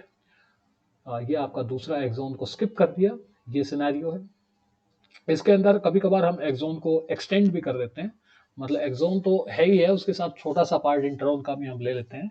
तो इस सिनेरियो को बोलते हैं एक्सॉन एक्सटेंडेड। फॉर एग्जांपल लगा लीजिए कि हमने यहाँ पे ओके, फॉर एग्जांपल मान लीजिए कि हमने यहाँ पे सेकंड जो है इसके साथ साथ छोटा सा पार्ट ये इंट्रोन का भी चला जाए, तो इस कंडीशन को बोलते हैं हम, इस सिनेरियो को बोलते हैं एक्सोन एक्सटेंडेड, क्योंकि एक्सोन एक्सटेंड हो चुका है, उसके साथ साथ छोटा सा पार्ट इंट्रोन का भी चला गया। ओके, फॉर एग्जांपल ये वाला जो यहाँ पे आपको ये छोटा सा सेगमेंट है, अगर ये एक्स्ट्रा चला जाए एक्सोन के साथ तो इसको बोलते हैं एक्सोन एक्सटेंडेड। ओके, अगला सिनेरियो आपके पास जो है उसको बोलते हैं इंट्रोन रिटेंट, मतलब कि कुछ सिनेरियोज के अंदर आपको देखने को मिलेगा कि हम इंट्रोन को स्प्लाइस नहीं करते हैं, राइट। फॉर एग्जांपल बाकी सारे इंट्रोन्स को हमने स्प्लाइस कर दिया लेकिन एक को रख लिया, तो उस कंडीशन को बोलते हैं इंट्रोन रिटेंट। और इसके साथ साथ अल्टरनेट स्प्लाइसिंग ऑब्वियसली जो अभी अभी हमने डिस्कस किया, राइट। तो अल्टरनेट स्प्लाइसिंग में होता क्या है कि आपको एक ही ट्रांसक्रिप्ट से आप अलग अलग प्रोटीन बना सकते हैं डिपेंडिंग कि कौन सा एक्सोन आपने पिक किया है। और आई डोंट थिंक इनको ज़्यादा एक्सप्लेन करने की जरूरत है, अगर आपको लगे कि इनको समझने के लिए आपको दोबारा चाहिए तो इन पे मैं एक शॉर्ट वीडियो बना लूंगा, तो कमेंट में अगर आप मेंशन करें तो कोई दिक्कत नहीं है उसमें। ओके, ओके, तो मैंने आपको एक्सोन स्किप मैंने बताया कि आपको अल्टरनेट स्प्लाइसिंग और जो एक्सोन स्किपिंग की ये प्रोसेस हो रही है यहाँ पे, ये हाईली रेगुलेटेड है, राइट। तो ये हाईली रेगुलेटेड जो है, क्योंकि अल्फा और बीटा, ये अब क्वेश्चन ये उठता है दोस्तों कि ये हाईली रेगुलेटेड है तो सेल इसे रेगुलेट करती कैसे है, सेल को पता कैसे चलता है कि थर्ड वन लेना है या फोर्थ वन लेना है। ओके, सो इस चीज पे हम यहाँ पे तीन मेथड एक्चुअली सेल यूज कर सकती है, राइट। इस सिनेरियो की बात नहीं कर रहा मैं बता रहा हूँ कि अगर आपको अल्टरनेट स्प्लाइसिंग करनी है तो सेल के पास तीन तरीके हैं जिनका यूज करके वो ये कर सकती है। ओके, तो मैं इनको यहाँ पे मेंशन करता हूँ। ओके, जो फर्स्ट है उसको बोलते हैं स्टेरिक हिंड्रेंस, जो कि ट्रोपोनिन के केस में आप देख सकते हैं एक्चुअली, स्टेरिक हिंड्रेंस। ओके, ये अगेन सेल्फ एक्सप्लेनेटरी है। स्टेरिक हिंड्रेंस का मतलब है जब दो चीजें एक दूसरे के नजदीक हों, फॉर एग्जांपल यहाँ पे एक्सोन 3 और एक्सोन 4 एक दूसरे के इतना नजदीक हैं कि वो एक दूसरे के क्लोज प्रोक्सिमिटी में प्रेजेंट है, राइट। जिसकी वजह से होता क्या है कि स्प्लाइसिंग साइट्स जो हैं, जो आपकी स्प्लाइसिंग साइट्स हैं, वो इतनी नजदीक होती हैं कि कभी कभार स्प्लाइसोम को दिक्कत होती है। स्प्लाइसोम को इतनी दिक्कत होती है कि वो या तो एक पे बाइंड, या तो इस पे बाइंड करेगा या इस पे बाइंड करेगा। तो इस तरीके से स्प्लाइसोम के पास ऑप्शन होता है, या तो वो थर्ड एक्सोन को ले ले या फोर्थ एक्सोन को ले ले, राइट। तो ये यहाँ पे कंडीशन है, वो फिर डिपेंड अगेन, ये है आपका स्टेरिक हिंड्रेंस, क्योंकि इतने नजदीक हैं कि वो बेचारा स्प्लाइसोसोम, क्योंकि बहुत ही बड़ा होता है भाई, राइबोसोम के साइज का आपको पता होगा कि मैंने मेंशन किया था स्प्लाइसोसोम होता है, तो इसलिए यहाँ पे क्योंकि इनकी रिलेटिव पोजीशन इतनी क्लोज है, स्प्लाइसोसोम जो है वो एक को ही पिक करेगा, स्प्लाइस साइट्स नजदीक नजदीक होने की वजह से। ओके, तो क्योंकि स्प्लाइस साइट्स जो है वो यहाँ पे काफी नजदीक है, राइट, तो यहाँ पे बाइंडिंग नहीं हो पाएगी, तो इस कंडीशन को हम बोलते हैं स्टेरिक हिंड्रेंस, राइट। मतलब जब दो चीजें ज्यादा इतनी नजदीक हों एक दूसरे के कि वो इम्बैलेंस हो जाए। ओके, अगला मेथड है, इसको बोलते हैं यूजिंग डिफरेंट spliceosomes, और you can say using major और माइनर स्प्लाइसोसोम। अगेन क्योंकि मैंने बताया कि आपको दो तरह के आपके अलग अलग स्प्लाइसोसोम होते हैं, मेजर और माइनर, और दोनों की मैंने आपको बताया कि स्प्लाइसिंग साइट अलग अलग होती है, right. For example in the case of the major spliceosome, जो आपकी स्प्लाइस साइट्स थी वो क्या थी, GUAG, I think if I यही थी ना, राइट। जस्ट अ सेकंड, जो आपकी 5 प्राइम स्प्लाइस साइट्स हैं, यस, GU थी आपके 5 प्राइम स्प्लाइस साइट जो मेजर के केस में थी, और आई थिंक माइनर के केस में वो हमने चेंज कर दी थी, राइट, AG। सो या एक्चुअली GUAG मेजर के केस में and AUAC in the case of minor. तो ये थी आपकी स्प्लाइस साइट्स यहाँ पे। तो होता क्या है कि कभी कभी सेल अगर उसे मान लीजिए कि एक्सोन 4 को अंदर रखना है, तो एक्सोन 4 को अंदर रखने के लिए वो मेजर स्प्लाइसोसोम का यूज करेगी, और एक्सोन 3 को अगर अंदर रखना है तो वो उसके लिए माइनर का यूज करेगी। तो कभी कभार सेल ये भी कर सकती है कि अलग अलग स्प्लाइसोसोम्स का यूज कर सकती है, राइट। तो ये आपका मैकेनिज्म देखने को मिलेगा आपको सेल के अंदर। हालांकि ना एक और तरीका है जिसका यूज करके सेल जो है वो अल्टरनेट स्प्लाइसिंग या एक्सोन स्किपिंग कर सकती है, इसको बोलते हैं NMD। NMD means nonsense mediated decay, nonsense mediated decay. Okay, so nonsense mediated decay इसका मैकेनिज्म एक्चुअली ये फोर्स नहीं करता स्प्लाइसोसोम को कि किसको अंदर रखना है किसको बाहर रखना है. सो बेसिकली होता क्या है, मान लीजिए कि ये आपके पास ट्रांसक्रिप्ट है, ऐसे ऐसे आपके पास 100 ट्रांसक्रिप्ट हैं. तो स्प्लाइसिंग के बाद 5 तो ऐसे बने जिनके अंदर एक्सोन 1, एक्सोन 2, एक्सोन 3 और सॉरी एक्सोन 1 2 3 5 थे, और 50 ऐसे बने जिनके अंदर एक्सोन 1 2 4 5 थे. राइट, मतलब 50 अल्फा के 50 बीटा के. तो एक्चुअली होता क्या है कि नॉनसेंस मीडिएटेड डिके के अंदर जो ये 50% आपके अल्फा वाले हैं और जो 50% बीटा वाले हैं, इनमें से सिर्फ एक को ही पिक किया जाता है, बाकी को डिस्ट्रॉय कर दिया जाता है. राइट, नॉनसेंस मीडिएटेड डिके में होगा क्या, मान लीजिए कि हमें अल्फा नहीं चाहिए, सॉरी अल्फा चाहिए, तो अल्फा को हम डिके कर देंगे और बीटा को हम सॉरी अल्फा को हम पिक कर लेंगे, बीटा को हम डिके कर लेंगे. तो एज अ रिजल्ट होगा क्या कि जो जो आपको रिजल्ट चाहिएगा सिर्फ वही पिक किया जाएगा, दूसरा नहीं किया जाएगा. ओके, सो इसमें फोर्स नहीं करती सेल स्प्लाइसोसोम को. स्प्लाइसोसोम दोनों प्रोडक्ट बराबर बनाएगा, लेकिन उनमें से एक को डिग्रेड कर दिया जाएगा, सिर्फ जो चाहिए उसी को रखा जाएगा. ओके, तो ये आपके मेथड थे जिससे आप कंट्रोल कर सकते हैं, रेगुलेट कर सकते हैं अल्टरनेट स्प्लाइसिंग को. ओके, सो इसमें मैंने एसआर प्रोटीन्स के बारे में ऑलरेडी मेंशन कर दिया है, तो उनका भी यहाँ पे रोल होता है. राइट, यहाँ पे क्योंकि अगेन एसआर प्रोटीन्स जो हैं वो एक्सोन डेफिनेशन में हेल्प करते हैं. राइट, एक्सोन को डिफाइन करने में हेल्प करते हैं, और इसके साथ साथ यहाँ पे इनहेंसर और साइलेंसर्स का भी यूज किया जा सकता है. So let's mention them actually. Okay, so regulation के पार्ट में यहाँ पे आपके जो यहाँ पे मेंशन करते हैं. सो यहाँ पे जो आपके रेगुलेशन में राइट, तो आपके पास यहाँ पे होंगे इनहेंसर्स, स्प्लाइसिंग, इनहेंसर्स, और इसके साथ साथ स्प्लाइसिंग, साइलेंसर्स.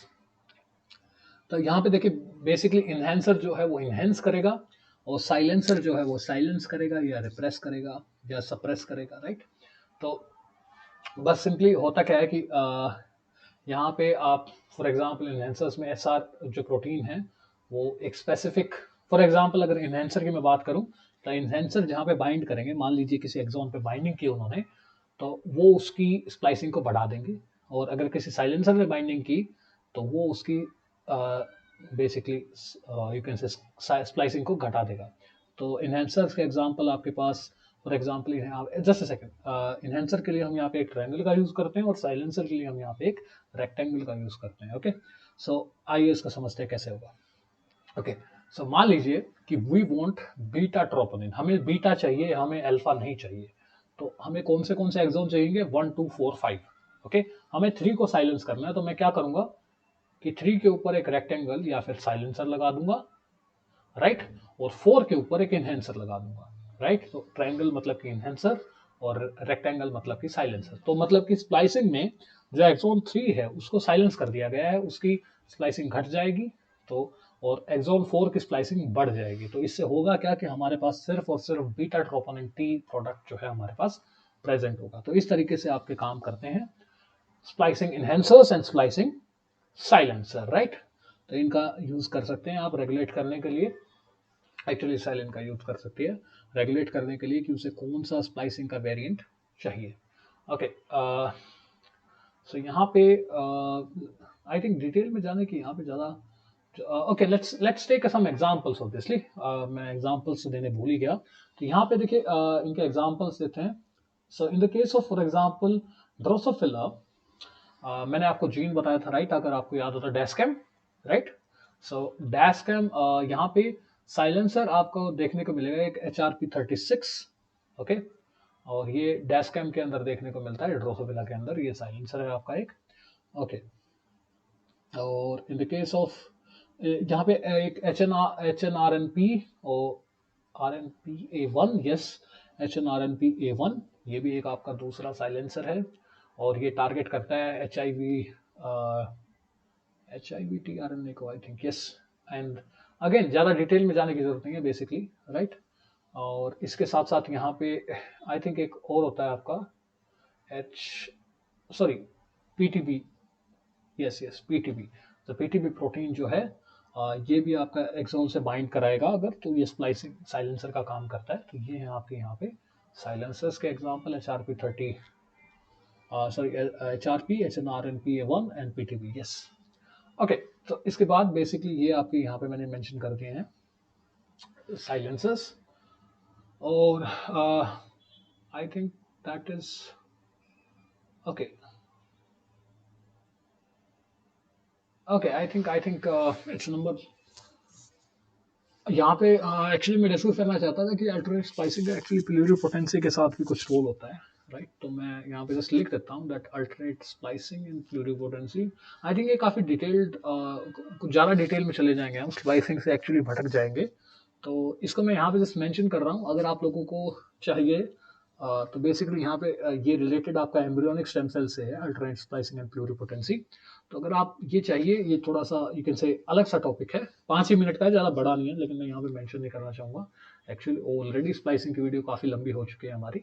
तो अगर आपको इस पे वीडियो चाहिए तो आप कमेंट में मेंशन कर सकते हैं, मैं इस पे एक अलग से 5 मिनट की 10 मिनट की एक शॉर्ट वीडियो बना दूंगा, जिसमें मैं आपको बताऊंगा कि क्या रोल है इनका अल्टरनेट स्प्लाइसिंग का और प्लूरिपोटेंसी का। ओके, तो इसके साथ साथ ओ एक्चुअली मैं एक चीज़ डिस्कस करनी यहाँ पे भूल गया, माय बैड। देखिए, मैंने आपको बताया था कि इंट्रॉन्स जो है वो सिर्फ और सिर्फ यूकैरियोट्स के अंदर प्रेजेंट है, राइट। प्रोकैरियोट्स के अंदर जो है वो प्रेजेंट नहीं है। तो क्वेश्चन ये उठता है यहाँ पे कि एक्सोन और इंट्रॉन की कहानी आई कहाँ से, राइट। मतलब कि देखिए एक्सोन्स इवोल्व कैसे हुए। तो बेसिकली हम यहाँ पे जस्ट सेकंड, ये ऊपर नीचे हो रहा है बेकार में। सो यहाँ पे हाँ ऑब्वियसली, तो हम यहाँ पे दो मॉडल हैं हमारे पास एक्चुअली, जो एक्सप्लेन करते हैं कि इंट्रॉन कहाँ से आए। क्योंकि देखिए अगर मैं बात करूँ तो प्रोकैरियोट्स के केस में तो इंट्रॉन्स है ही नहीं ना, यूकैरियोट्स में होते हैं सिर्फ। तो दो मॉडल हैं, पहला है हमारे पास ये इंट्रॉन अर्ली मॉडल है हमारे पास, ओके, और दूसरा मॉडल है हमारे पास इंट्रॉन लेट मॉडल है हमारे पास। तो बेसिकली ये दो हाइपोथेसिस हैं। सो बेसिकली जो इंट्रॉन अर्ली मॉडल है, जैसा कि नाम बता ही रहा है इसका, इसका मानना है कि इंट्रॉन्स जो है, इंट्रॉन अर्ली मॉडल के अनुसार इंट्रॉन्स जो है सभी ऑर्गेनिजम्स के अंदर प्रेजेंट थे, इंक्लूडिंग प्रोकैरियोट्स। लेकिन समय के साथ, क्योंकि देखिए प्रोकैरियोट्स काफी सिंपल क्रीचर्स हैं, काफी सिंपल ऑर्गेनिजम्स हैं, इवोल्यूशन के दौरान बैक्टीरिया ने इनको लूज कर दिया, ओके।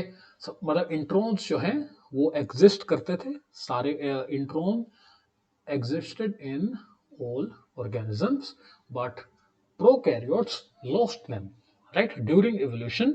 जो प्रोकैरियोट्स थे उन्होंने जो अपने इंट्रॉन्स थे उनको लूज कर दिया, ताकि उनका जीनोम थोड़ा सा छोटा हो जाए, ताकि रेप्लिकेशन ट्रांसक्रिप्शन इनमें ज़्यादा दिक्कत ना आए, राइट। तो ये है आपका इंट्रॉन अर्ली मॉडल, जो कहता है कि इंट्रॉन हमेशा से थे, लेकिन बैक्टीरिया ने अपने इंट्रॉन्स को डिलीट कर दिया एवोल्यूशन के दौरान, ओके। क्योंकि बैक्टीरिया देखिए एक सिंपल क्रीचर है, सिंपलेस्ट ऑर्गेनिज्म पॉसिबल है यार बैक्टीरिया, ना उसके अंदर कोई न्यूक्लियस है, ना उसके अंदर कोई ऑर्गेनली है। तो in order to keep things simple उन्होंने इंट्रॉन्स को डिलीट कर दिया, क्योंकि उन्हें इतनी आवश्यकता नहीं थी। और बैक्टीरियल जीनोम अगर आप देखें तो यूकैरियोटिक जीनोम से बहुत छोटा होता है, क्योंकि उसके अंदर इंट्रॉन्स तो है ही नहीं ना, तो ऑब्वियसली छोटा तो होगा ही आपका। तो बेसिकली ये मॉडल आपका सजेस्ट करता है कि हमेशा से आपके इंट्रॉन्स होते थे, लेकिन बैक्टीरिया ने इवोल्यूशन के दौरान वो बैक्टीरिया से डिलीट हो गए, और एज अ रिजल्ट आज के टाइम पे, सॉरी ड्यूरिंग मॉडल नहीं, ड्यूरिंग एवोल्यूशन, सो एवोल्यूशन के दौरान बैक्टीरिया ने अपने जीनोम से इंट्रॉन्स को हटा दिया, ओके। सो ये तो था आपका इंट्रॉन अर्ली मॉडल। नाउ अब दूसरे मॉडल का नाम मैंने आपको बता ही दिया है, इंट्रॉन लेट, राइट। या तो आप पार्टी में अर्ली आएंगे या लेट आएंगे। सो ये है इंट्रॉन लेट मॉडल, ये मुझे पसंद है, देखिए मैं सच बताऊं तो इंट्रॉन जो लेट मॉडल है, मैं थोड़ा सा इसके, क्योंकि दोनों हाइपोथेसिस है ऑब्वियसली, आप प्रूव तो कर ही नहीं सकते, तो मैं थोड़ा सा फेवर करता हूँ इंट्रॉन लेट मॉडल को। इसके अनुसार इंट्रॉन्स जो है वो बैक्टीरिया में कभी एग्जिस्ट करते ही नहीं थे, राइट। ये इंट्रॉन्स जो है appeared in eukaryotes during evolution, okay. ये आपके बैक्टीरिया के अंदर कभी थे ही नहीं, ओके। जो इंट्रॉन्स हैं मतलब बैक्टीरिया के अंदर नहीं थे, यूकैरियोट्स के अंदर आए धीरे धीरे इवोल्यूशन के दौरान, ओके। और एक्चुअली मैटर नहीं करता कौन सा सही है कौन सा गलत है, ये आपके ऊपर है यार, अगेन मैं आपकी चॉइस पे छोड़ता हूँ। मुझे पर्सनली अगर मैं बात करूँ तो इंट्रॉन लेट मॉडल पसंद है, राइट। लेकिन मैं कमेंट्स में आपके विचार जरूर जानना चाहूँगा कि आपको इनमें से कौन सा पसंद है, इंट्रॉन अर्ली मॉडल या इंट्रॉन लेट मॉडल, राइट। हालांकि यहाँ पे काफी मेरे पास काफी स्ट्रॉन्ग पॉइंट्स हैं इंट्रॉन लेट मॉडल को जो सपोर्ट करते हैं, क्योंकि देखिए जैसे जैसे अगर आप देखेंगे कि सिंपल यूकैरियोट्स के अंदर इतने ज्यादा इंट्रॉन्स नहीं होते, लेकिन जैसे जैसे ऑर्गेनिज्म की कॉम्प्लेक्सिटी बढ़ती जाती है ना, नंबर ऑफ इंट्रॉन्स भी सिग्निफिकेंटली इंक्रीज करते हैं। वो मैंने आपको ग्राफ दिखाया था ना, वीडियो आई थिंक पिछली वीडियो में था शायद, तो मैंने आपको एक ग्राफ दिखाया था जिसमें एवरेज नंबर ऑफ इंट्रॉन्स जो हैं वो बढ़ते जा रहे हैं जैसे जैसे एनिमल कॉम्प्लेक्स होता जाएगा। तो बेसिकली या तो उसका यूज करके आप, मैं फेवर करता हूँ इंट्रॉन लेट मॉडल को। Okay, so basically this is it, आपका इंट्रॉन अर्ली और इंट्रॉन लेट मॉडल। हालांकि यहाँ पे अगर आप चाहें तो आप ये भी डाल सकते हैं कि बेसिकली क्यों, अगर आप बेसिकली विचार करें तो क्वेश्चन ये भी उठता है कि क्यों इंट्रॉन्स, क्यों, और इनमें से बेसिकली कौन सा मॉडल सही है। इंट्रॉन्स क्वेश्चन ये उठता है मेनली गाइस कि यूकैरियोट्स, मान लीजिए दोनों में दोनों मॉडल ठीक है यार, राइट, कोई भी आप मानते हो, लेकिन दोनों में क्वेश्चन यही उठता है कि प्रोकैरियोट्स ने इंट्रॉन्स को चूज नहीं किया, यूकैरियोट्स ने चूज किया, लेकिन क्यों? यूकैरियोट्स को ऐसे क्या जरूरत पड़ी कि उन्होंने इंट्रॉन्स को रिटेन किया जब, राइट, क्योंकि सिर्फ यूकैरियोट्स के अंदर देखने को मिलते हैं ना, तो why introns were, or you can say are, retained in eukaryotes। so ये हमारा जो है आज का क्वेश्चन जो कि उठता है कि भाई क्यों यूकैरियोट्स ने रिटेन किया, राइट। सो कुछ तो कारण होगा ना कि उन्होंने इंट्रॉन्स को यहाँ पे जो है रिटेन किया अपने अंदर, राइट। डजंट मैटर कौन सा आप मॉडल पिक करते हैं, इंट्रॉन अर्ली या intron late, doesn't matter, right. But क्या मतलब कुछ क्लियर एडवांटेज तो रही होगी ना, वो अभी एक्चुअली हम डिस्कस करके आ रहे हैं पीछे से। सो लेट्स सी कि क्या क्लियर एडवांटेज या डिसएडवांटेज थे इंट्रॉन्स की, क्यों पिक किया यूकैरियोट्स ने, राइट, उनको रिमूव क्यों नहीं किया। तो ये क्वेश्चन उठता है हमारे पास नाउ। ऑब्वियसली अगर इंट्रॉन्स होते हैं तो डिसएडवांटेज तो है ही, क्योंकि अगर आपको देखिए सिंपल सी बात है, इंट्रॉन है तो उसको रिमूव करना पड़ेगा, जिसके लिए आपको स्प्लाइसिंग करनी पड़ेगी, जो कि एक एटीपी एक्सपेंसिव प्रोसेस है, राइट। हालांकि इसके बेनिफिट्स भी हैं। फॉर एग्जांपल मुझे जैसा लगता है कि यूकैरियोट्स ने एवोल्यूशन के दौरान इन्हें पिक क्यों किया, क्योंकि देखिए यूकैरियोट्स जो है ये कॉम्प्लेक्स ऑर्गेनिज्म है, और कॉम्प्लेक्स ऑर्गेनिजम्स को चाहिए complex mechanisms, right. Modern problem require modern solution. So इसलिए मेरा मानना है कि यूकैरियोट्स ने इन्हें रिटेन किया, क्योंकि देखिए मेरे अनुसार बेसिकली मेरे पास तीन मेन आर्ग्यूमेंट्स है जो मैं यूज करूंगा यहाँ पे इस व्यू को सपोर्ट करने के लिए कि इंट्रॉन्स बेनिफिशियल हैं, राइट। मतलब मैं मानता हूं कि इश्यूज हैं इंट्रॉन्स की वजह से, लेकिन वो बेनिफिशियल है। तो आइए वो तीन आर्गुमेंट क्या है। इसमें से पहला आर्गुमेंट जो मैं दूंगा वो रहेगा कि जो अगर आप ध्यान दें तो जो एक्सोन और इंट्रॉन के बॉर्डर है ना, मतलब जहाँ पे एक्सोन और इंट्रॉन के बीच की जो बाउंड्री है वो हमेशा आमतौर पे दो डोमेन के बीच में देखने को मिलती है। अगर आपको पता हो तो प्रोटीन के अलग अलग डोमेन्स होते हैं, right. For example RNA polymerase का मैंने आपको बताया सीटीडी सी टेल डोमेन, तो यहाँ पे अलग अलग डोमेन्स होते हैं, और जो border of exon and intron है ये लाई करता है प्रोटीन के डोमेन के बीच में।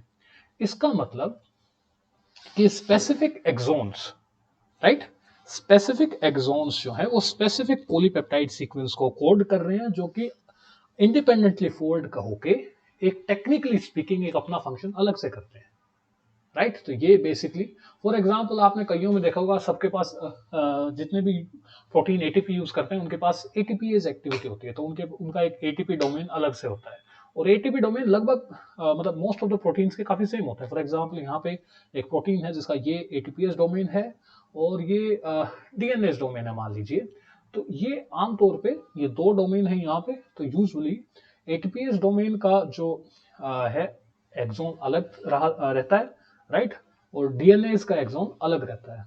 तो यहाँ पे इनके ये मैं कहना चाह रहा हूँ कि जो बाउंड्री है वो जस्टिफाइड है। ओके, इसके बाद सो इसके बाद जो है देखिए एक्सोन्स जो है, ऐसा माना जाता है कि एक्सोन डुप्लीकेशन से भी यहाँ पे बहुत सारे एक्सोन्स का इवोल्यूशन हुआ। आपको अगर देखिए आपने बहुत सारे, फॉर एग्जांपल में यहाँ पे बहुत सारे ऐसे प्रोटीन है जिनके अंदर एक ही डोमेन बार बार रिपीट होता है। फॉर एग्जांपल अगर मैं बात करूं तो पोटेशियम चैनल्स की अगर मैं बात करूं या फिर इम्यूनोग्लोबिन्स की अगर मैं बात करूं, तो इनके अंदर जो है डोमेन्स रिपीट हो रहे हैं, राइट। कुछ सीक्वेंसेस जो है वो रिपीट होती हैं। तो ऐसा माना जाता है कि वो एक्सोन डुप्लीकेशन की वजह से या एक्सोन डाइवर्जेंस की वजह से वो इवोल्व हुए हैं, राइट। सो क्योंकि वो रिपीटेड यूनिट्स हैं, एक तरह से इम्यूनोग्लोबिन्स के अंदर प्रेजेंट होती हैं, आयन चैनल्स के अंदर प्रेजेंट होती हैं, राइट, जो अल्फा हेलिक्सेस है। तो यहां से आप ये देख सकते हैं, ये अंदाजा लगाया जा सकता है कि एक एक्सोन की डुप्लीकेशन होने के बाद वहां पे एक्सोन का नंबर बढ़ा, जिसकी वजह से वो रिपीटेड यूनिट्स जो है वो आई। इसका एक और एग्जांपल आप ले सकते हैं, एलडीएल रिसेप्टर्स जो हैं आपके पास, उनके अंदर भी same scenario, right. LDL basically, I hope आपको पता होगा एलडीएल क्या है, लो डेंसिटी लाइपोप्रोटीन्स, राइट। जो एलडीएल के रिसेप्टर्स हैं, इट कंटेन्स एक्सोन्स, राइट। ये तीसरा मैं यहाँ पे यूज कर रहा हूँ, एलडीएल वाला। तीसरा जो यहाँ पे मेरा फैक्ट है वो ये है कि जो एलडीएल है इसके कुछ डोमेन ईजीएफ रिसेप्टर प्रिकर्सर से मिलते हैं। ईजीएफ मतलब कि एपिडर्मल ग्रोथ फैक्टर प्रिकर्सर जो है, देखिए सीधी सी बात यह है कि एलडीएल रिसेप्टर का और ईजीएफ प्रीकर्सर का कोई लेना देना नहीं है, एटलीस्ट डायरेक्टली कोई लेना देना नहीं है। लेकिन इनके अंदर, एलडीएल के अंदर जो डोमेन पाए जाते हैं वो सेम डोमेन आपको ईजीएफ रिसेप्टर में देखने को मिलेंगे। तो इससे क्या पता लगता है? Thank you for watching. I hope you found this video helpful and informative. If you enjoyed the content, please give it a thumbs up and share it with your friends. Don't forget to subscribe for more videos. Hit the bell icon to stay updated with our latest uploads.